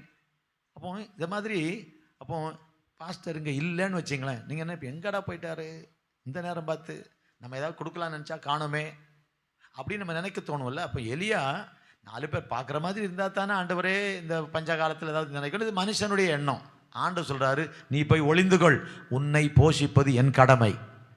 ஊழியக்காரங்களுக்கு போஷிப்பது கர்த்தர். அல்ல சொல்லாமல் மனுஷங்கிட்ட ஒரு நாள் கையேந்த வைக்க மாட்டார், கையேந்த கூடாது. ஆனால் இன்னைக்கு ஆப்போசிட்டாக நடக்குது. ஒரு நாளைக்கு 10 கால் வந்தால் அதில் 4 கால் உதவி செய்யுங்கன்னு தான் கேட்குறாங்க. வருத்தமாக இருக்கு எனக்கு. ஆண்டவருக்கு ஸ்தோத்திரம். முடிஞ்ச அளவு உதவி செய்கிறோம். உதவி கேட்டே இன்றைக்கு ஊழியம் செய்கிறார்கள். அது வசனத்தின்படி தப்பு. நேரடியாகவும் கேட்காதீங்க, மறைமுறையாகவும் கேட்காதீங்க. நீங்கள் ஊழியக்காரங்க இந்த வார்த்தையை கேட்டுக்கிட்டீங்கன்னா கர்த்தர்கிட்ட மட்டும் சொல்லுங்கள். கர்த்தர்கிட்ட கூட சொல்ல வேண்டாம். அவர் சொல்கிறாரு, நீ ஒளிந்துக்கள், உன்னை போஷிக்க நான் காகங்களுக்கு கட்டளையிடுவேன். அது ஏன் டியூட்டி, நான் பார்த்துக்கிறேன். ஃபோன் அடிச்சுக்கிட்டு இருக்கு. கர்த்தர் நல்லவர். இப்போ நான் சொல்கிறத நீ செய்தீன்னா I will take care of you. கை வைத்து ஒரு அலையில் சொல்லாமல் God will take care. So I don't care. சொல்லுங்க, God will take care. I don't care. சொல்லுங்க, God will take care. I don't care. என்ன பண்ண போற? I don't careங்க சொல்றேன்ல, அதை பத்தி எனக்கு கவலை இல்லை. I don't care. Why? God will take care. God will take care. So I don't care. அப்படின்னு நான் கவலைப்பட மாட்டேன். அவர் பார்த்துக்குவாரு. இயேசு நீங்க இருக்கையில நாங்க சோர்ந்து போவதில்லை. ஏன்னா நீங்க எல்லாமே பார்த்து கொள்வீங்க. எவ்வளவு ஆழமான வார்த்தை. காலையில் எழுந்தோட கர்த்தர் இன்னைக்கு பார்த்துக்குவாரு. கர்த்தர் பார்த்துக்குவார். இந்த விசுவாசம் ஊழியக்காரங்களுக்கு இருக்கணும். ஆனா தலைகீழ இருக்கு. இன்னைக்கு தலைகீழ இருக்கு. அர்த்தமான விஷயம். நிறைய பேர் கர்த்தரை நம்பி ஊழியம் செய்யல. ஆண்டவர் கிருபையில பல வருடங்கள், அட்லீஸ்ட் ஒரு 40 வருஷத்துக்கு மேல ஊழியம் செய்தனால அந்த அனுபவத்தில் பேசுறேன். கர்த்தரை நம்பி ஊழியம் செய்யணும். வாயை திறந்து மனுஷங்கிட்ட கேட்கவே கூடாது. கர்த்தர் நல்லவர். அது விசுவாசம் இல்லைன்னு அர்த்தம். நீ ஒளிந்துகள், உன்னை நான் போஷிப்பேன். நான் அழைத்தேன், நான் போ சொல்றேன், நீ போ. ஒளிஞ்சிக்க, ஒளிஞ்சிக்க. I will take care. என்ன ஆழமான வார்த்தை பாருங்க. அந்த வார்த்தையின்படியே எலியா போனார், ஒளிந்து கொண்டார். ஆண்டவர் வந்து சூப்பரான சாப்பாடு கொடுத்தார். திருடிட்டு போற காக்கா எங்கேயாவது கொடுத்துருக்குதாங்க வந்து? எந்த காக்காவது எந்த நாட்டிலையாவது, அது அமெரிக்கா காக்காவாக இருந்தாலும் சரி, அது ஆஸ்திரேலியா காக்காவாக இருந்தாலும் சரி, அது காக்கா தான், திருட்டு காக்கா தான். போஸ்ட்மேன் மாதிரி வந்து கொடுத்துருக்குதா? திருடிட்டு போகிற காக்கா. பைபிளில் ஒரு இடத்துல காக்கா கொண்டு கொடுத்ததுன்னா அது எலியாவுக்கு தான். ஏன்னா கர்த்தர் சொல்ற, நான் அனுப்பு அப்படின்னா, யார் உனக்கு உதவி செய்ய மாட்டாங்கன்னு நினைக்கிறியோ, எங்கேருந்து உதவி வராது நினைக்கிறியோ, எவன் செய்யவே மாட்டான்னு நினைக்கிறியோ, அவன் மூலமாகவே உனக்கு நான் உதவி செய்வேன். எங்கேருந்து உதவி வராதோ அங்கேருந்து வரும். என்ன நம்பு. என்ன ஃபெய்த் ஆண்டவர் கற்றுக் கொடுக்குறாரு பாருங்க. இப்போ எலியாவுக்கு சாரிபாத்தில் நோ மீட்டிங், ஒன்லி ஈட்டிங். நான் அடிக்கடி சொல்லுவேன், சாப்பிட வேண்டிய வேலை தான், மீட்டிங்கே இல்லை. காக்கா waiting, pastor eating, no meeting. என்ன மீட்டிங் இருக்கு? ஒன்றுமே இல்லை. இவர் எழும்புறக்குள்ள காக்கா வந்து நிற்குது, பாஸ்டர் எழும்புங்க, பிரேக்ஃபாஸ்ட் ரெடி, காலை உணவு ஆயத்தம். கர்த்தர் சொன்னதை செய்தா நம் தேவைகளை நேரத்துக்கு முன்னாலேயே கர்த்தர் சந்திப்பாரு. என்ன அற்புதமான விசுவாச பாடங்களை கர்த்தர் கற்றுக் கொடுக்கிறார் பாருங்க. இதெல்லாம் ஊழியர்கள் படிக்கணும், விசுவாசிகளும் படிக்கணும். ஊழியர்கள் விசுவாசத்தை பற்றி விசுவாசிகளுக்கு பேசலாம். பாஸ்டர்ஸ் நம்ம வாழ்க்கையில விசுவாசத்தில் நிற்கணும். என் கர்த்தர் நடத்துவார், என் கர்த்தர் செய்வார். ஆமென். ஆண்டவருக்கு ஸ்தோத்திரம். எத்தனையோ விசுவாச குடும்பங்களை நான் பல வருஷங்களை சந்திக்கிறேன். நேரடியாவோ மறைமுகமாகவோ. சபையில் சொல்றது வேற, கட்டடம் கட்ட போகிறோம், 1 கோடி ரூபாய் வேணும், தேவை இருக்குது, கொடுங்க, உற்சாகமாக கொடுங்க. வசனத்தின்படி சொல்கிறோம், வசனம் சொல்கிறதா சொல்கிறோம். தசம பாகம் கொடுங்க, காணிக்க கொடுங்க, உற்சாகமாக கொடுங்க, தியாகம் பண்ணி கொடுங்க, உபவாசம், இதெல்லாம் சபையில் வசனத்தின்னு சொல்கிறோம். மற்றபடி ஒரு வீட்டுக்கு வரும்போது நீங்கள் இதை கொடுங்க, அதை கொடுங்க, இவ்வளோ கஷ்டமாக இருக்கிறேன், ரொம்ப கஷ்டப்படுறேன், ஐயோ என் கஷ்டம் எவ்வளோ தெரியுமா உங்களுக்குன்னு என்னைக்காவது எந்த வீட்லையாவது மறைமுகமாகவோ நேரடியாகவோ நான் பேசியிருக்கேனா? அப்படி ஒரு நாள் என் வாழ்க்கையில் வராது. ஒரு நாள் கையில் காசு இல்லை, சாயந்தரம் வீடு சந்திக்க போகலான்னு நினைக்கிறேன். ஒரு 25 வருஷம் இருக்கும். அப்போ பக்கத்து வீட்டில் இருக்கிறோம். அப்படி நினச்சி இங்கே வரேன், அப்படி புறப்படுறேன். அப்போ எந்த வீட்டுக்கு போனாலும் நமக்கு இவங்க காசு கொடுப்பாங்களான்னு தான் ஒரு எண்ணம் வரும். ஏன்னா நம்ம கையில் காசு இல்லை, நம்ம கையில் காசு இல்லை. ஸோ எந்த வீட்டுக்கு போனாலுமே பணம் தருவாங்களான்னு ஒரு எண்ணம் வரும். சிச்சி, இந்த எண்ணத்தோட ஹவுஸ் விசிட் போகக்கூடாதுப்பா, வேண்டாம், இன்னைக்கு போகலாம் ஆண்டவரே. போகணும்னு நினச்சவன் கையில் காசு இல்லைன்னு உடனே இந்த எண்ணம் வந்த உடனே வேண்டாம் வேண்டாம், ஜோம் பண்ண உடனே இவ காணிக்க தருவாங்களா, ஏன்னா நம்ம கையில் காசு இல்லை. அப்படி தானே ஒரு எண்ணம் வரும், வேண்டான்ட்டு. அப்படி அந்த வீட்டில் நடந்துங்க வரேன். அப்போ இந்த கட்டடம் கிடையாது, பழைய ஜப வீடு இருக்குது, இந்த கட்டடம் கிடையாது, ஓப்பன் கிரவுண்டு.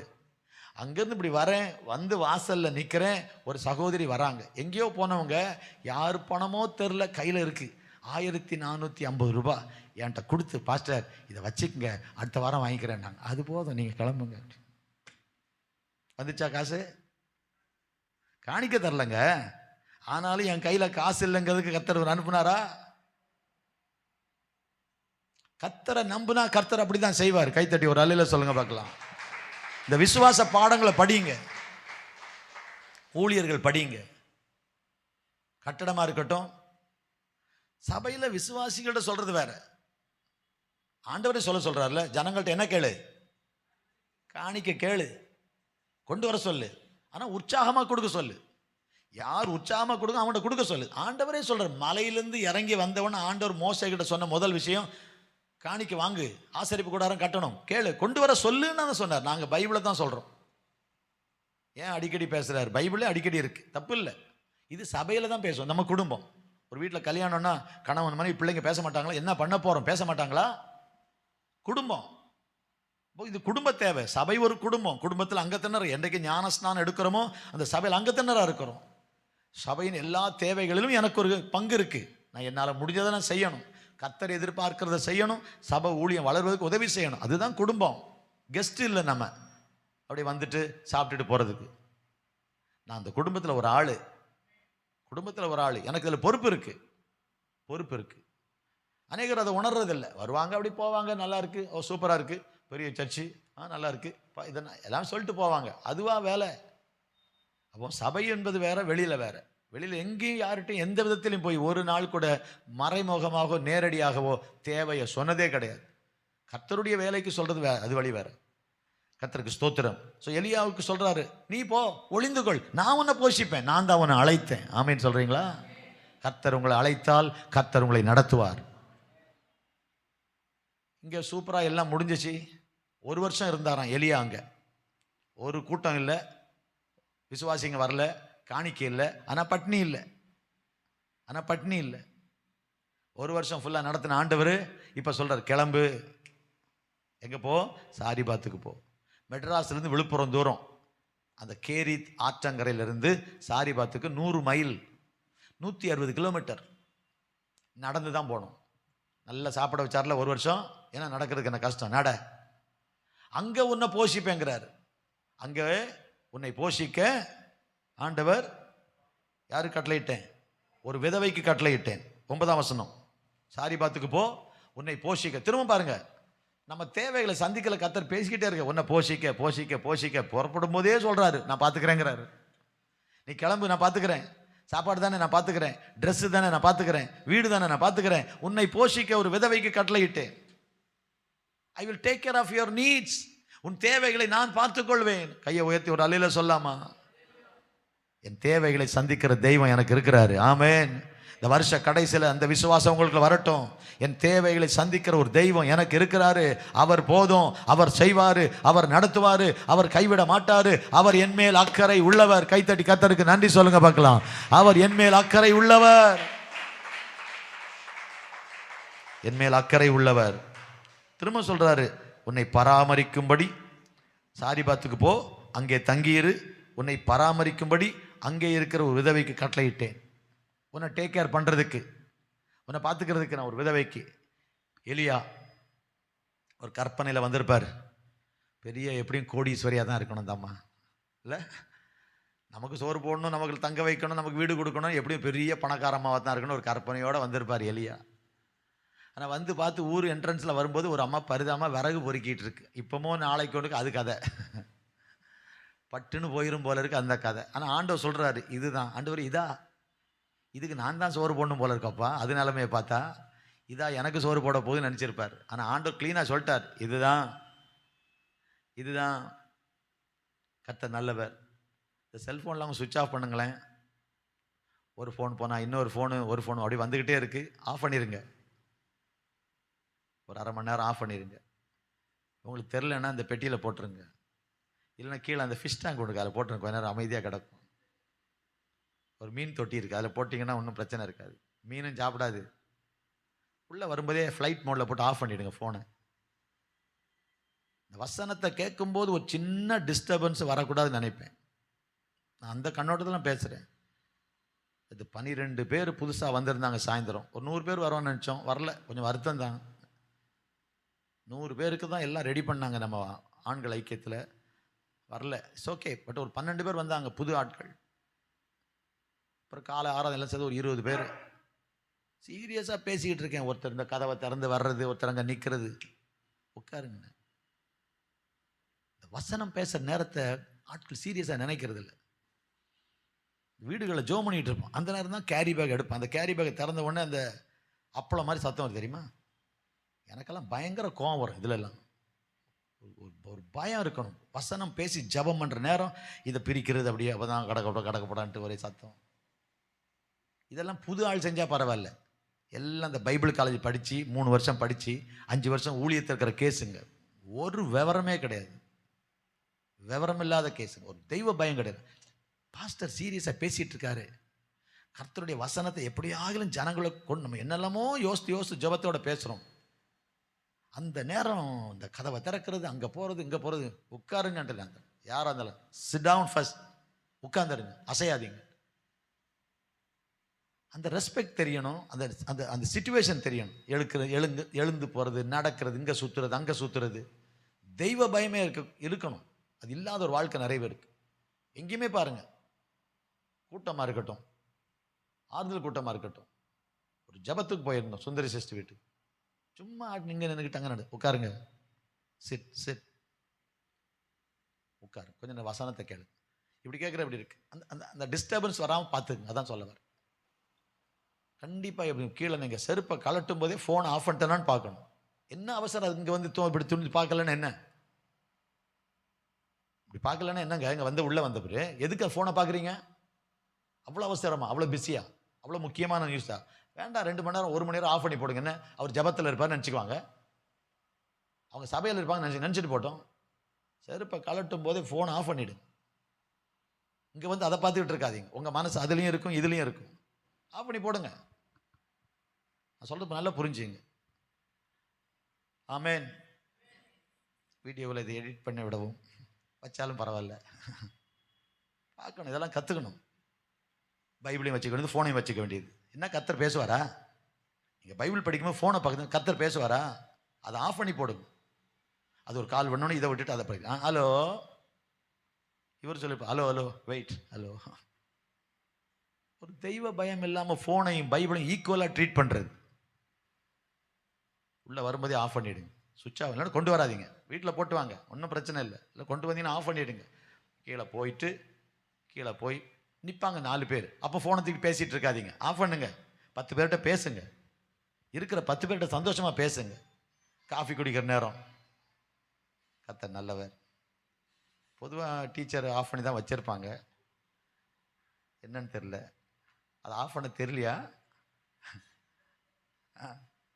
அதை கொஞ்சம் அது கீழே ஃபிஷ் டேங்க் ரெடியாக இருக்குது. 2வது ஒரு கால் வருது. இது இப்படி வராது, கொஞ்ச நாளாக வருது புதுசாக, என்னன்னு தெரியல. ஓகே. ஸோ கர்த்தருடைய வார்த்தையை நம்ம கேட்கும்போது நமக்கு அது எல்லாரும் ஒரு சின்ன ஒரு கவன சிதறல் வந்துடக்கூடாதுங்கிற ஆதங்கத்தில் தான் நான் பேசுகிறேன். நல்லா புரிஞ்சுக்கணும். கர்த்தர் நல்லவர். ஆமேன் சொல்லாமா?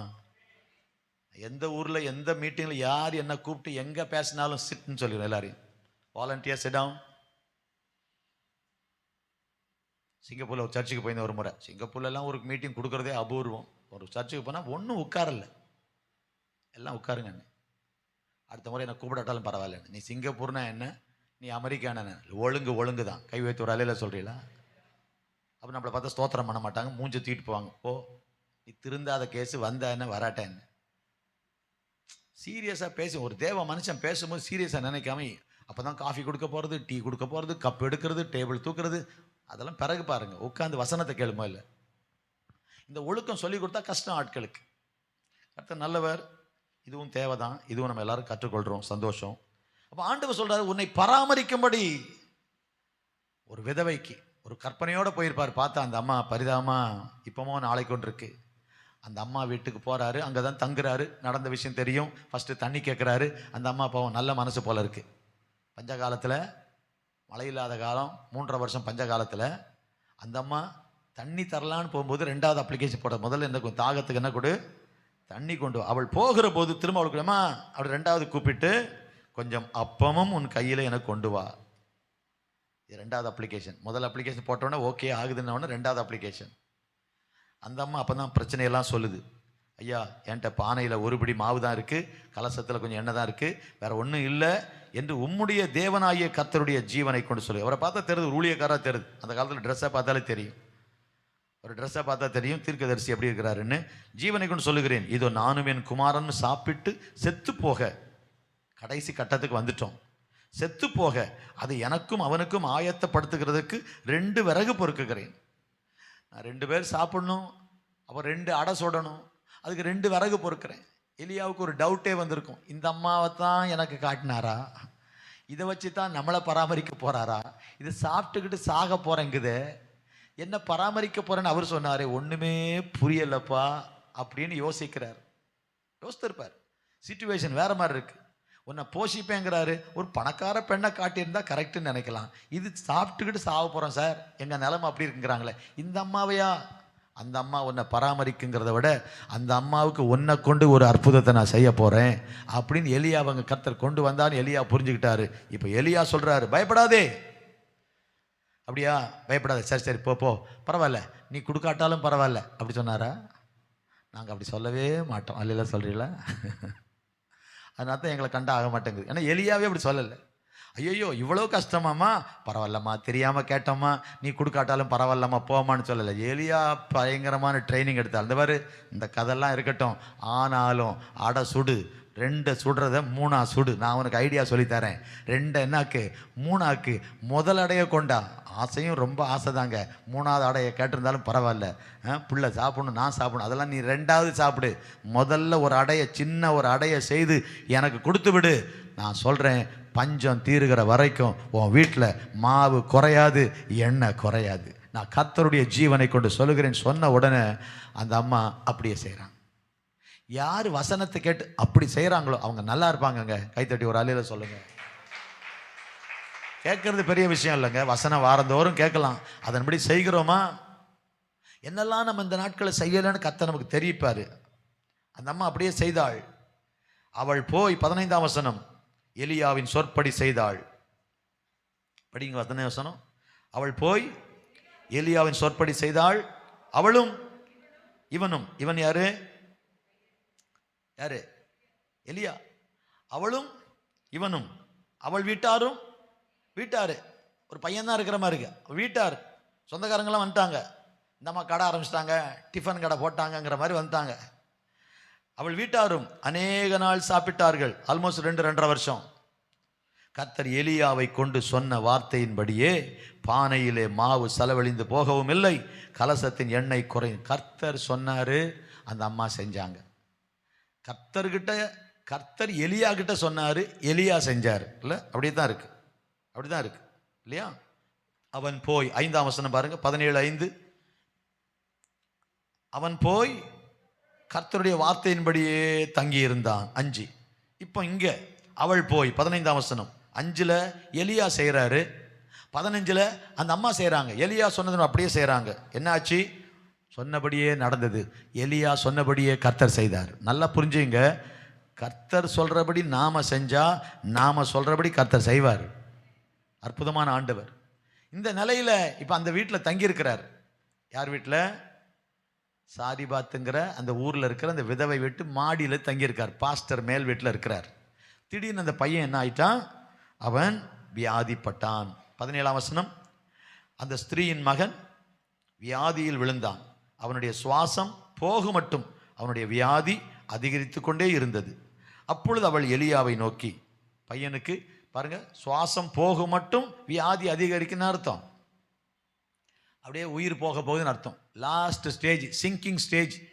உயிர் போகிற ஸ்டேஜ் வந்துட்டு, உயிர் போகிற ஸ்டேஜ் வந்துட்டு, கடைசியாக உயிர் போகிற ஸ்டேஜ்.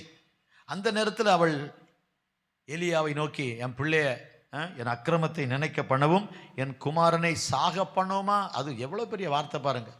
சாகப்போன ஒரு அம்மா கடைசியாக ஒரு அடையை சுட்டுட்டு சாப்பிட்டுட்டு சாக போகிறேன்னு சொன்ன அம்மா இவ்வளவு நாள் நல்லா இருந்திருக்கு. இவ்வளவு நாள் நல்லா இருந்திருக்கு. அன்னைக்கே போக வேண்டிய கேஸு போகலை, நல்லா இருந்திருக்கு. இப்போ கொஞ்சம் நல்லான உடனே, உடம்புல தெம்பு வந்த உடனே இந்த அம்மா பேசுகிற பேச்சு ஊழியக்காரர்கிட்ட சொல்லுது, என் பிள்ளைய சாகடிக்கவா இங்கே வந்த அப்படின்ட்டு. அது என்ன கடுமையான வார்த்தை பாருங்க. வரலன்னா தான் இவங்க செத்துருப்பாங்க. யோசிச்சு பாருங்க, நம்ம சபைக்கு வரலன்னா நம்ம நிலைமை என்ன ஆகிருக்கும்? ஆண்டவரை ஏற்றுக்கொள்ளலைன்னா என்ன ஆயிருந்திருப்போம்? வந்ததுனால நல்லா தான் இருக்கிறோம். கை வைத்து ஒரு அலையில் சொல்லுங்க. ஒரு நாள் ஆண்டவரையோ ஆண்டவருடைய ஊழியர்களையோ குறை சொல்லாதீங்க. அதுவும் தேவனால் அழைக்கப்பட்டு தேவ திட்டத்தின்படி ஊழியம் செய்கிற ஊழியர்களை ஒரு நாள் குறை சொல்லாதீங்க. கர்த்தர் நல்லவர். கர்த்தருக்கு ஸ்தோத்திரம். எலியா அதுக்கு பதில் சொல்லலை. அதுதான் அங்கேயும் ஆண்டவர் கற்றுக் கொடுக்குறார் ஊழியக்காரங்களுக்கு. யார் என்ன பேசினாலும் பதில் சொல்லாதப்பா. நானே அங்கே இருந்திருந்தாலும் நான் ரொம்ப பேசுறதில்லை. பொதுவாகவே பேசாமல் சரி பரவாயில்ல போட்டோம் கர்த்தர் பார்த்துக்கிறான்னு போகிற டைப்பு. நானே கொஞ்சம் காட்டமாகி தான் பேசியிருந்திருப்பேன். இருந்த பாரு, வாயை அடக்கி பேசு.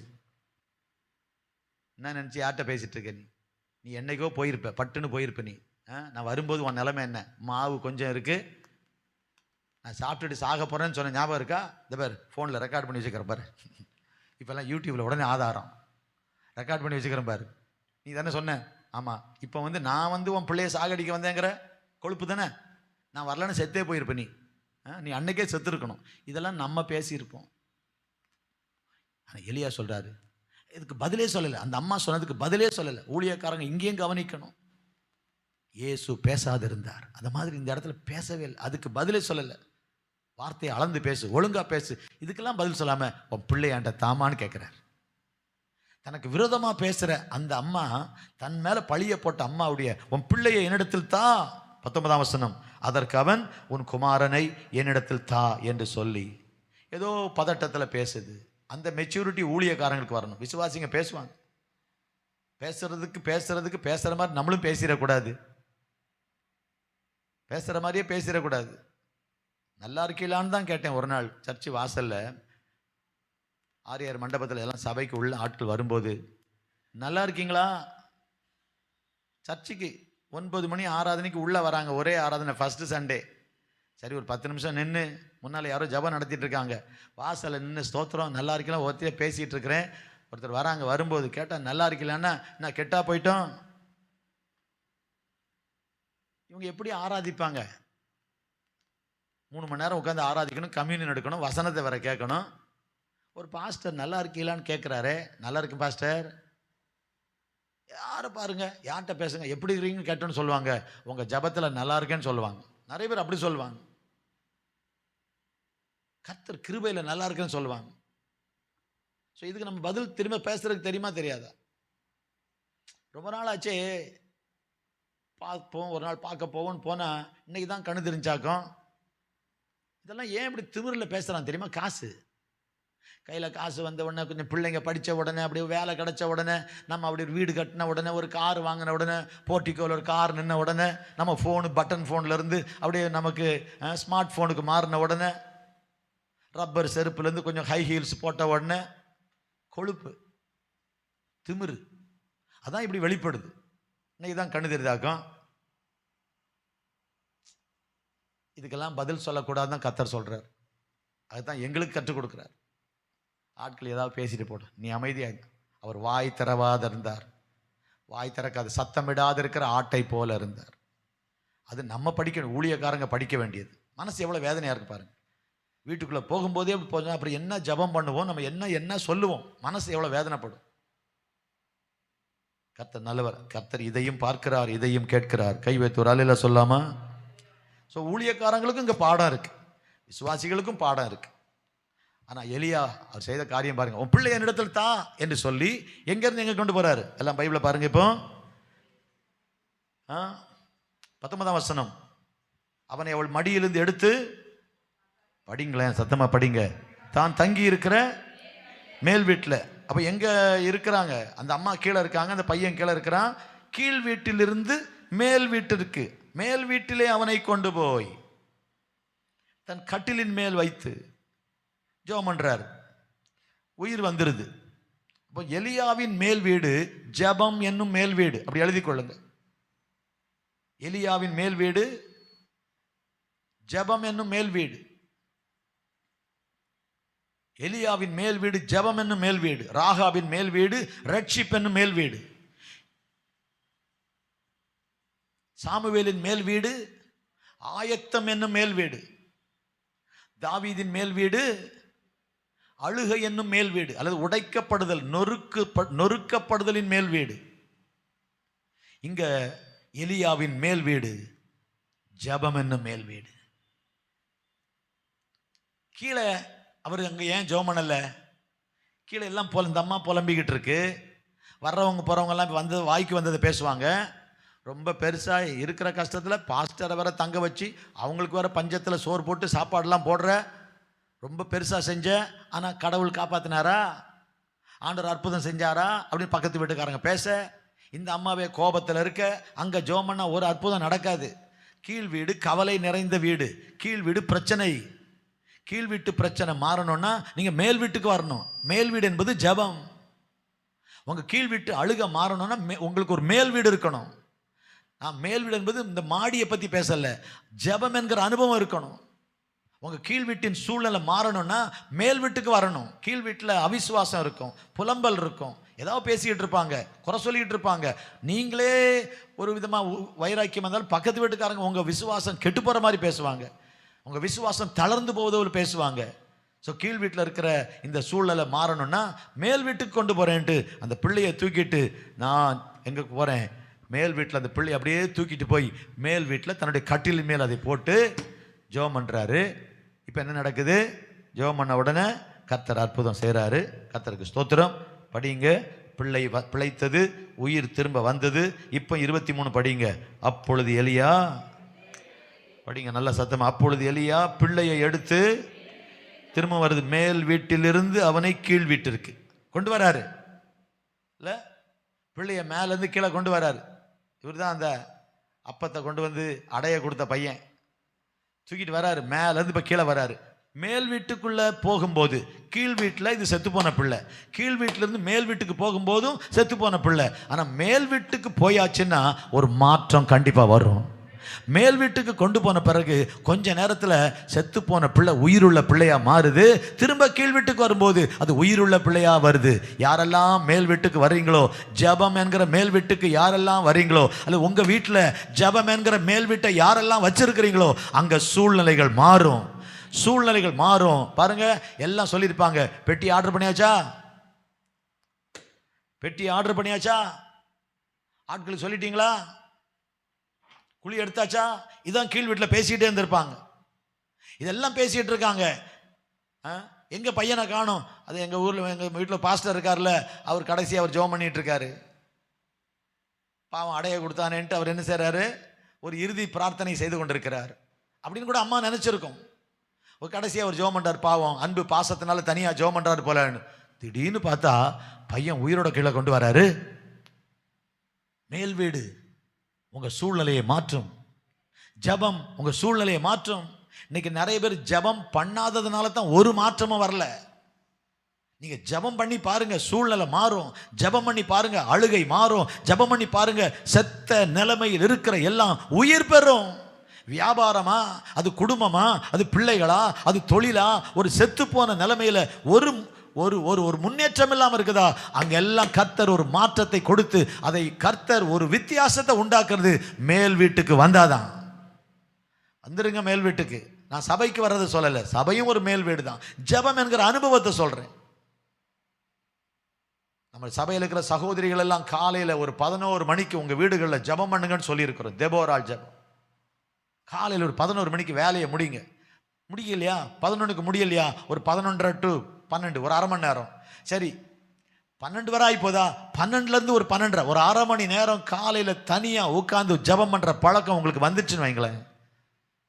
அது எந்த நாளிலும் சரி, 11 மணிக்கு என் ஜெப நேரம், இல்லை 11:30 மணி என் ஜெப நேரம், ஒரு அரை மணி நேரம் அதை ஃபிக்ஸ் பண்ணணும். அதை ரெகுலராக செய்யணும், அதை தினமும் செய்யணும்.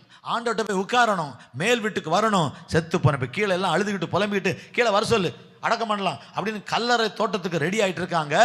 எல்லாம் அங்கே அந்த அடக்கத்துக்கு ரெடி ஆகிட்டு இருக்காங்க. அங்கே உயிர்த்தெழுந்த ஒரு ஆராதனை நடக்குது. கைத்தட்டி ஒரு அல்ல சொல்லுங்களேன்.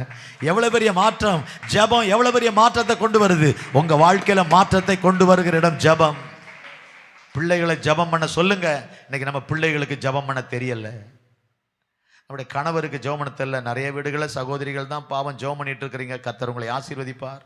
ஆனால் கணவர் ஜெபிக்கணும், பிள்ளைங்க ஜெபிக்கணும், மனைவி ஜெபிக்கணும், ஊழியர்கள் ஜெபிக்கணும், நம்ம வீட்டில் எல்லாரும் ஜெபிக்கணும். ஜெபம்னா தெரில, அப்படியே நிற்கிறாங்க. நான் எத்தனை முறை பார்த்து சபையில் பார்த்து பிள்ளைகளை கண்ணை மூடுங்கிறேன், முழங்கால் போடுங்கிறேன், கையை தூக்குங்கிறேன், வாயை திறங்கிறேன், செய்ய மாட்டேங்கிறாங்க.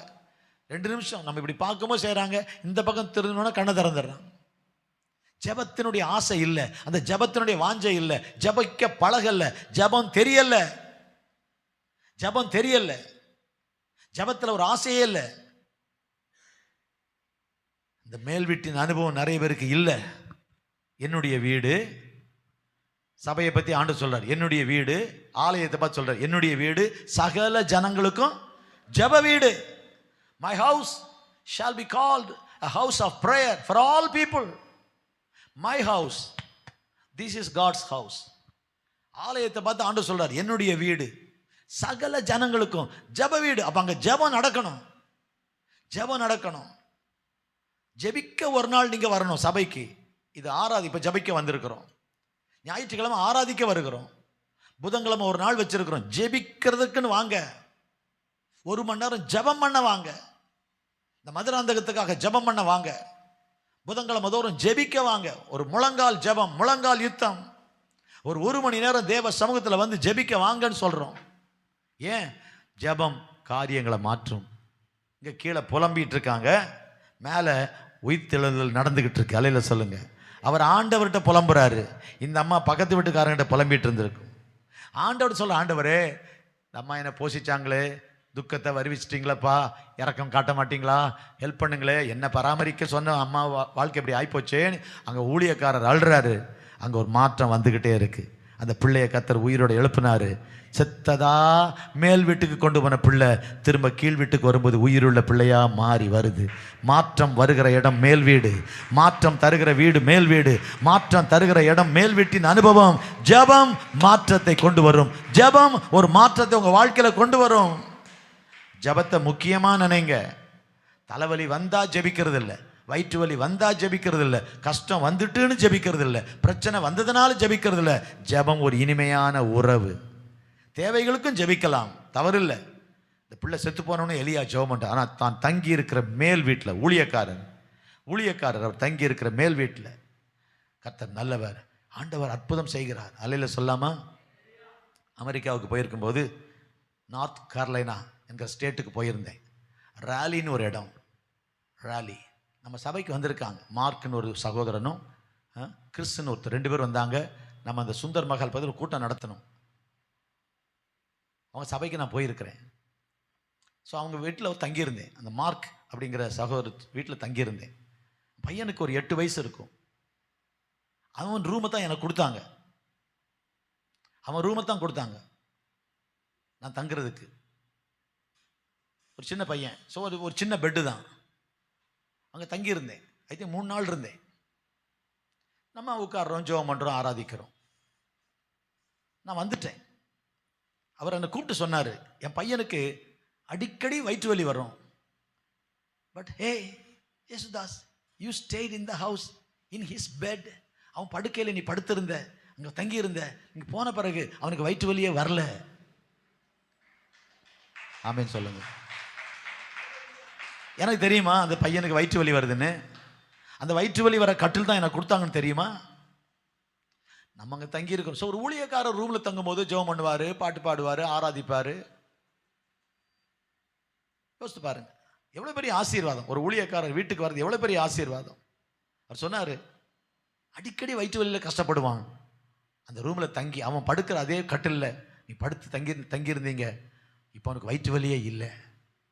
நான் வயிற்று வலி போகணும்னு ஜெபம் பண்ணலை, எனக்கு வயிற்று வலி இருக்கணும்னு தெரியாது. நான் அந்த ரூமில் இருந்தேன். 3 நாள் தங்க வச்சிருந்தாங்க. ஆனால் வரும்போது கர்த்தர் அந்த பிள்ளைக்கு ஒரு அற்புதத்தை செய்து வயிற்று வலியை நீக்கினார். கைத்தட்டி ஆமேன்னு சொல்றீங்களா? ஏன் இதை சொல்றேன் தெரியுமா? ஒரு மேல் வீட்டின் அனுபவம். நீங்க இருக்கிறது ஒரே ஒரு சின்ன வீடா இருக்கலாம், இருக்கிறது கீழ் வீடா இருக்கலாம். அந்த கீழ் வீட்டில் மேல் வீட்டின் அனுபவம் இருக்கணும், அந்த ஜெபிக்கிற அனுபவம் இருக்குன்னு சொல்ல வரேன். மேல் வீடுன்னு ஒரு மாடி வீடு இருந்தால் தானே மேல் வீடு. இல்லை, நான் சொன்னேன்ல, இந்த மேடைக்கு அந்த பக்கம் இருக்கு பாருங்க கேப்பு, மேடைக்கு அந்த பக்கம் அந்த சுவருக்கும் இருக்கும். அந்த மாதிரி ஒரு சின்ன இடம் தான் எங்கள் வீடு. 2 அடி கொஞ்சம் கூட இருக்கும், ஒரு 8 அடி 10 அடி, அதுதான் வீடுங்க. சின்ன ஒரு மாட்டுக்கொட்டகை. அன்னைக்கு ஒரு வீட்டுக்கு போயிருந்தேன். கீழே வேலை செய்கிறாரு பிரதர் காலேப். அவருடைய மாட்டுக்கொட்டகையை பார்த்தேன். எங்கள் வீட்டோட 5 மடங்கு பெருசு. அல்ல, நான் எங்கள் வீட்டில் நான் இருந்த ஓலை கொட்டகையை விட அன்றைக்கி ஒரு ஷீட் போட்ட வீட்டை காட்டினமே பிரதர் காலேப் பிரதர் வீட்டில், எங்கள் வீட்டோட 2 மடங்கு பெருசு. அதாவது ஷீட் போட்டிருக்கு. எங்கள் வீட்டு ஓலை, ஒரே ரூம் தான். ஆனால் அந்த சின்ன ரூம்லையும் அந்த சின்ன வீட்லையும் எங்களுக்கு மேல் வீட்டின் அனுபவம் இருந்துச்சு. அந்த ஜெபிக்கிற அனுபவம் இருந்ததுனால காலையிலேயே ஜெபிக்கிறது, ராத்திரி ஜெபிக்கிறது, ஆண்டவரை துதிக்க ஆராதிக்கிறது. அந்த மண்ணு வீடு, மழை பெய்தா ஈரமாக இருக்கும், மண்ணெண்ணெய் விளக்கு தான் இருக்கும், ஃபேனு கிடையாது, ஒரு சோஃபா கிடையாது, ஒரு நாற்காலி கிடையாது. நான் ஃபஸ்ட் இயர் செகண்ட் இயர் நினைக்கிறேன், 2வது வருஷம் பைபிள் காலேஜ் முடிச்சுட்டு ஊருக்கு போயிருக்கிறேன் லீவில். அப்போ அந்த பாஸ்டர், சென்னையிலேருந்து அந்த பாஸ்டர் எங்கள் ஊருக்கு வந்திருந்தார். யேசுதாஸ் அவனை பார்க்க அவர் வந்தோடனே அவர் உட்கார வைக்க எனக்கு நாற்காலி இல்லை. எங்கள் வீட்டுக்கு ஒரே ஒரு கதவு, அதுவே ஜன்னல் மாதிரி ஓட்டையாக இருக்கும். அந்த கதவுக்கு பின்னால் போய் நின்று அழுதேன். எங்கே யேசுதாஸ் அவன் பின்னால் நிற்கிறான்னு எங்கள் அம்மா சொன்னாங்க. அழுதுகிட்டே இருக்கிறேன், உட்கார வைக்கிற நாற்காலி இல்லைன்ட்டு. அவ்வளோ தரித்திரம் எங்கள் வீடு. ஆனால் அந்த வீட்டில் ஜெபம் இருந்துச்சு. எங்கள் அம்மாவும் நானும் உட்காந்து ஜெபம் பண்ணுவோம். ஜெபத்தை பற்றி தான் பேசுகிறேன். ஜெபம் எவ்வளோ ஆசீர்வாதம். இன்றைக்கி நம்ம இப்படி இருப்போம்னு கர்த்தர் முன்குறிச்சார். நமக்கு தெரியுமா? ஜெபிக்கிறவங்க ஒரு நாள் கீழே போக மாட்டாங்கங்க, ஜெபிக்கிறவங்க மேலே போவாங்க. ஜெபிக்கிறவங்களை உயர்த்துவார், ஜெபிக்கிறவங்க கர்த்தர் ஆசீர்வதிப்பார், ஜெபிக்கிறவங்களுக்கு உயர்வு வரும், ஜெபிக்கிறவங்களை கர்த்தர் பராமரிப்பார். எங்கே கொண்டும் யாரை கொண்டாலும் கர்த்தர் பராமரிப்பார். கைத்தட்டலாமா? நல்லா ஆண்டவருக்கு நல்லா கைத்தட்டி ஹல்லேலூயா. இருக்கா உங்கள் வீட்டில் அந்த ஜெபம் என்கிற மேல் வீடு உங்கள் வீட்டில் உண்டா? கொஞ்ச நேரம் உட்காந்து ஆண்டவர்கிட்ட பேசுங்க. எப்போ பார்த்தாலும் இதை தாங்க அதை தாங்க இதை தாங்க அதை தாங்கன்னு கேட்காதீங்க. கேட்குறதெல்லாம் இன்னொரு பரிசுத்தம் வேணும்ப்பா, எண்ணங்கள் தூய்மையாகணும்ப்பா, கெட்ட வார்த்தை வாயில் வந்துடக்கூடாதப்பா, அடிக்கடி பொய் சொல்கிறேன்ப்பா மாற்றுங்கப்பா, இது கேளுங்க. இதுக்கு பலன் தாங்கன்னு கேளுங்க. உள்ளான மனுஷன் பலப்படணும்ப்பா, உள்ளான மனுஷன் மாறணும்ப்பா, என் சுவாபம் மாறணும்ப்பா. அது போய் ஆண்டோட்டங்க உங்களை போல மாற்றுங்கப்பா, உங்களை போல மாற்றுங்கப்பா. நம்முடைய அகஸ்டின் ஜெபக்குமார் அவங்களும் இன்னொருத்தர் 2 பேரும் காலேஜில் படித்தவங்க. அவர் சொன்னார், அப்போ ஒருத்தர் அமெரிக்கா போயிருக்கும்போது ஆண்டவர் என்ன அற்புதமாக ஆசீர்வச்சனால நான் அமெரிக்காவுக்கு வந்திருக்கேன். அவனும் அந்த ஃப்ரெண்டும் ஆண்டவரை ஏற்றுக்கொள்ளாத அவரும், இன்னும் எங்களுடைய தெய்வம் என்ன அமெரிக்கா கொண்டு வந்திருக்கேன்னு, அவங்க இயேசு தான் பெரிய ஆள் அப்படின்னு. இவர் எனக்கு அற்புதமாக ஆண்டவர் கார் கொடுத்தாருன்னு, எனக்கு தான் கார் இருக்குன்னு என்ன சொன்னாலும் போட்டி போட்டே பேசிட்டு வந்திருக்கிறான்.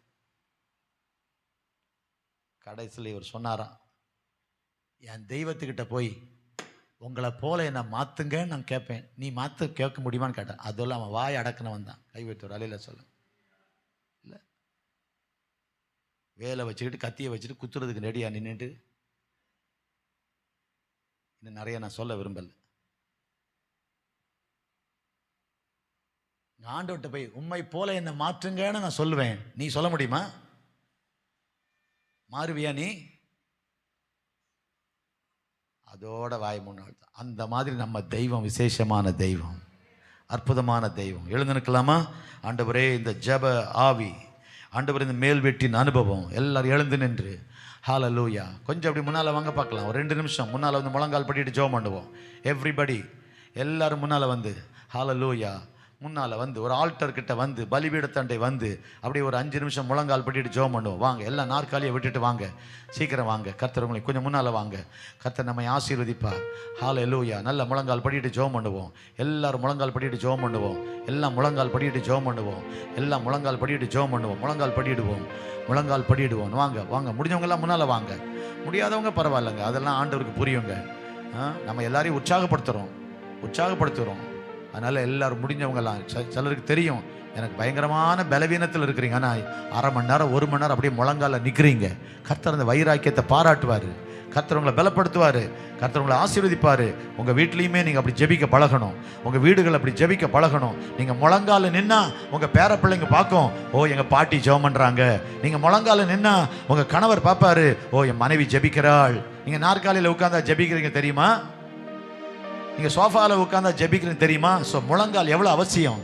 முழங்கால நின்னா உங்கள் கணவருக்கு தெரியும், உங்கள் மனைவிக்கு தெரியும், உங்கள் அண்ணனுக்கு தெரியும், தம்பிக்கு தெரியும். ரூமை திறந்து பார்த்தா நீங்கள் முழங்கால நிற்கிறீங்கன்னா உடனே கண்டுபிடிச்சிருவாங்க நீங்கள் ஜெபம் பண்ணுறீங்கன்னு. ஆண்டவரே முழங்கால் படிட்டு கரங்களை உயர்த்தி ஹல்லேலூயா ஹல்லேலூயா ஹல்லேலூயா. ஆண்டவரே நல்ல கண்ணை மூடி ஜெபம் பண்ணுங்க, நல்ல ஜெபம் பண்ணுங்க, வாய் திறந்து ஜெபம் பண்ணுங்க. என் வீட்டில் இந்த அனுபவம் வேணும், எலியாவின் மேல் வீடு எனக்கு வேணும் ஆண்டவரே. எந்த பிரச்சனையும் மேல் வீட்டில் கொண்டு போகணும், எந்த பிரச்சனையும் மேல் வீட்டு கொண்டு போகணும், எந்த காரியத்தையும் மேல் வீட்டு கொண்டு போயிட்டா என் கீழ் வீடு சரியாகும். என் கீழ் வீட்டில் பிரச்சனை, என் கீழ் வீட்டில் அழுக, என் கீழ் வீட்டில் குழப்பம், என் கீழ் வீட்டில் கவலை, என் கீழ் வீட்டில் நஷ்டம், என் கீழ் வீட்டில் என் வாழ்க்கையில் நடக்கிறது எல்லாமே நஷ்டமும் சேதமுமா இருக்கு. ஆனா நான் மேல் வீட்டுக்கு வந்தா இந்த செத்து போன பிள்ளைய கீழ் வீட்டிலிருந்து மேல் வீட்டுக்கு கொண்டு போன போது அங்கே எலியா ஜெபிக்கிறார். அதன் பிறகு கீழே கொண்டு வராரு. அந்த பிள்ளை ஜீவனுள்ள பிள்ளையாய் மாறிட்டு, ஜீவனுள்ள பிள்ளையாய் மாறிட்டு. கைத்தட்டி ஆவியானவரே இந்த காலை வேளையில, இந்த பகல் வேளையில, இந்த பகல் வேளையில, இந்த காலை வேளையில, இந்த பகல் வேளையில உதவி செய்யுங்கப்பா, உதவி செய்யுங்கப்பா. ஒரு ஜெப ஆவி வரட்டுமப்பா. எல்லாரும் கேளுங்க, ஜெப ஆவி வரட்டும், ஜெப ஆவி வரட்டும். அந்த மேல் வீட்டின் அனுபவம் வரட்டும். எலியாவின் மேல் வீட்டின் அனுபவம் எங்களுக்கு வருவதாக வருவதாக வருவதாக. ஒரு குறிப்பிட்ட நேரம் ஜெபிக்கிற அனுபவம், அதிகாலையில் ஜெபிக்கிற அனுபவம், ராத்திரி ஜெபிக்கிற அனுபவம், பகல்ல ஜெபிக்கிற அனுபவம், கொர்நேலி போல எப்பொழுதும் ஜெபிக்கிற அனுபவம், பேதுரு போல மத்தியானம் ஜெபிக்கிற அனுபவம், நடுராத்திரி ஜெபிக்கிற அனுபவம், ஓ முழங்கால ஜெபிக்கிற அனுபவம், இயேசுவை போல ஜெபிக்கிற அனுபவம். ரா முழுவதும் ஜெபித்துக் கொண்டிருந்தாரு. விடியற் காலத்துல இயேசு ஜெபித்தாரு. இப்படி ஜெபிக்கிற ஒரு அனுபவம், ஜெபம் என்கிற மேல் வீடு எங்க வீட்டுக்குள்ள வரட்டும் வரட்டும் வரட்டும். ஜபமில்லாத வாழ்க்கை வேண்டாம். ஜபம் இல்லைன்னா ஜெயம் இல்லை, ஜபமில்லாத வாழ்க்கை வேண்டாம். ஜபமில்லாத ஒரு வாழ்க்கை வேண்டாம். பலிபீடத்தில் வைக்கிறோம். நீங்க ஜபம் பண்ணா போதும், கர்த்தர் அற்புதத்தை செய்துகிட்டே இருப்பாரு. அற்புதம் நடந்துகிட்டே இருக்கும். நீங்க எதிர்பார்க்கிற அற்புதம் நீங்க கேட்காமலே உங்களை தேடி வரும். நீங்க எதிர்பார்க்கிற அற்புதம் நீங்க கேட்காமலே, நீங்க உட்கார்ந்தாலே, நீங்க ஜெபிக்க ஆரம்பிச்சாலே, கர்த்தர் பாதத்தில் உட்கார்ந்தாலே, கர்த்தர் தம்முடைய அற்புதத்தை உங்க வீட்டுக்குள்ள அனுப்புவார். கர்த்தர் உங்க அற்புதத்தை வீட்டுக்குள்ள அனுப்பி உங்கள் தேவையை சந்தித்து உங்களை பராமரிப்பார். ஆவியானவரே, ஆவியானவரே, ஆவியானவரே, இந்த ஜெப ஆவியை ஊற்றுங்க, இந்த ஜெப ஆவியை ஊற்றுங்க, இந்த ஜெப ஆவியை ஊற்றுங்க, இந்த ஜெப ஆவியை ஊற்றுங்க, இந்த ஜெப ஆவியை ஊற்றுங்க. எல்லார் மேலும் ஜெப ஆவியை ஊற்றுங்க. பிள்ளைங்க, பெரியவங்க, ஹalleluya, எல்லார் மேலும் ஜெப ஆவியை ஊற்றுங்க, ஊற்றுங்க, ஊற்றுங்க. அற்புதமானவரே ஊற்றுங்கப்பா. எல்லார் மேலும் ஒரு ஜெப ஆவி ஊற்றப்படட்டும். ஜெப ஆவி ஊற்றப்படட்டும். இன்றைக்கு நமக்கு தேவை எலியாவின் மேல் வீடு. வியாதியா இருக்கும் போது ஜெபம் பண்ணியிருந்தா ஓகே. ஆனா செத்து போன பிள்ளைய கொண்டு போய் வச்சு ஜெபம் பண்ணாரே. ஜெபம் எதை செய்யும்? எதையும் செய்யும். எவ்வளவு பெரிய விசுவாசம்!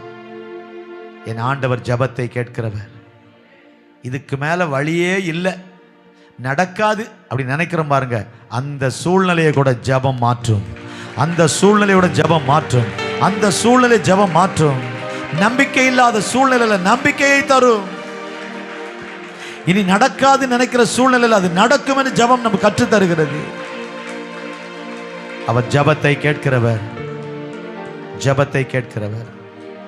பரலோக பிதாவே, ரெகுலரா சொல்லுங்க, கையை உயர்த்தி, ரெகுலரா ஒழுங்கா தினமும் மாறாம ஒரு குறிப்பிட்ட நேரம் நான் ஜெபிக்கிற நேரமா இருக்கணும். டிசிப்ளின்டு பிரேயர் லைஃப் எனக்கு வேணும். இவ்வளவு நேரம் ஜெபிப்பேன், இவ்வளவு நேரம் ஜெபிப்பேன், இந்த நேரம் ஜெபிப்பேன். சொல்லுங்க, இந்த நேரம் ஜெபிப்பேன், இவ்வளவு நேரம் ஜெபிப்பேன், இந்த நேரம் ஜெபிப்பேன். அது 10 மணியா இருக்கலாம், 11 மணியா இருக்கலாம், 12 மணியா இருக்கலாம், மத்தியானம் 2 மணியா இருக்கலாம், சாயந்தரம் 7 மணியா இருக்கலாம், அல்லது ராத்திரி 9 மணியா இருக்கலாம், அல்லது பகல் 11 மணியா இருக்கலாம், நடு இரவா இருக்கலாம், விடியற் காலமா இருக்கலாம். இந்த நேரம் ஜெபிப்பேன், இவ்வளவு நேரம் ஜெபிப்பேன். சொல்லுங்க, இந்த நேரம் ஜெபிப்பேன், இவ்வளவு நேரம் ஜெபிப்பேன். கர்த்தருக்கு ஒரு வாக்கு கொடுங்கள், ஒரு வாக்கு கொடுங்கள். கர்த்தர் அதை கனப்படுத்துவார். இவ்வளவு நேரம் ஜெபிப்பேன், இந்த நேரத்தில் ஜெபிப்பேன், இந்த நேரம் என் ஜெப நேரம், இந்த நேரம் என் ஜெப நேரம். அது கரெக்டா மத்தியானம் டெய்லி 3 மணிக்கு என் ஜெப நேரம், இல்ல காலையில 11 மணிக்கு என் ஜெப நேரம், இல்ல ராத்திரி 12 மணிக்கு என் ஜெப நேரம், இல்ல விடியற் கால 4 மணிக்கு என் ஜெப நேரம். இந்த நேரம் என் ஜெப நேரம். அப்படி ஃபிக்ஸ் பண்ணுங்க. அடுத்தது, இவ்வளவு நேரம் என் ஜெப நேரம், இவ்வளவு நேரம், குறைந்தது இவ்வளவு நேரமாவது ஜெபிக்கணும். ஆண்டவர் கிருபை தாங்க. எங்களுக்கு பேசின வார்த்தைகளுக்காய் ஸ்தோத்திரம். இந்த வார்த்தைகள் எங்கள் வாழ்க்கையை மாற்றட்டும். எங்கள் வீட்டை நாங்கள் எலியாவின் மேல் வீடாய் மாற்ற கிருபை தார். எலியா கீழே அந்த பிள்ளையை கொண்டு வரும்போது அந்த வீட்டில் குதூகலம், கொண்டாட்டம் உண்டாயிருக்கும், அழுகை மாறி இருக்கும், துக்கம் நீங்கி இருக்கும், சாபம் மறைந்திருக்கும், கண்ணீர் மாறி இருக்கும். எல்லாரும் அநேகர் ஆண்டவரை ஏற்றுக்கொண்டிருப்பார்களே, அநேகர் ஆண்டவரை அறிந்திருப்பார்களே, அநேகர் ஜீவனுள்ள தேவனுக்கு பிள்ளைகளாய் மாறியிருப்பார்களே. ஒரு அற்புதம். எங்க வீடு ஒரு அற்புதம் நடக்கிற வீடாக, உங்க வீடு ஒரு அற்புதம் நடக்கிற வீடாக மாறினால் அந்த அற்புதத்தின் மூலமாய் அநேகர் ஆண்டவரை அறிய, அநேகர் ஆண்டவரை ஏற்றுக்கொள்ள ஒரு ஏது உண்டாகும். கர்த்தர் அப்படி செய்யுங்க. ஆண்டவர் அப்படி செய்யுங்க. எங்களுக்கும் அற்புதம் செய்வீங்க, எங்களை கொண்டு மற்றவங்களுக்கும் அற்புதம் செய்வீங்க. எங்க வீடு எலியாவின் மேல் வீடு, ஜெபம் என்னும் மேல் வீடு. கிருபை தார். நிறைய கேட்கிறோம், அதன்படி செய்யணுங்கிற கிருபை தார். உமது ஆளுகைக்கும் பாதுகாப்பு ஒப்பு கொடுக்கிறோம். இயேசுவின் நாமத்தில் வேண்டுகிறோம் பிதாவே, ஆமென், ஆமென். கர்த்தர் நிச்சயமாய் நம்மை ஆசீர்வதித்து பெரிய காரியங்களை செய்வார். என் ஆத்துமாவே கர்த்தரை ஸ்தோத்திரி, என் முழு உள்ளமுடைய பரிசுத்த நாமத்தை ஸ்தோத்திரி. ஆத்துமாவே கர்த்தரை ஸ்தோத்திரி, அவர் செய்த சகல உபகாரங்களை மறவாதே. ஆமென், ஆமென். கர்த்தர் நல்லவர். நாளை காலையில் லைவ் 11 மணிக்கு பார்க்க முடிஞ்சால் லைவ் பாருங்கள். உங்களுக்கு கிடைக்கலன்னா நைட்டில் 9 மணிக்கு நீங்கள் திரும்ப பார்க்கலாம். தேங்க்யூ. God plus.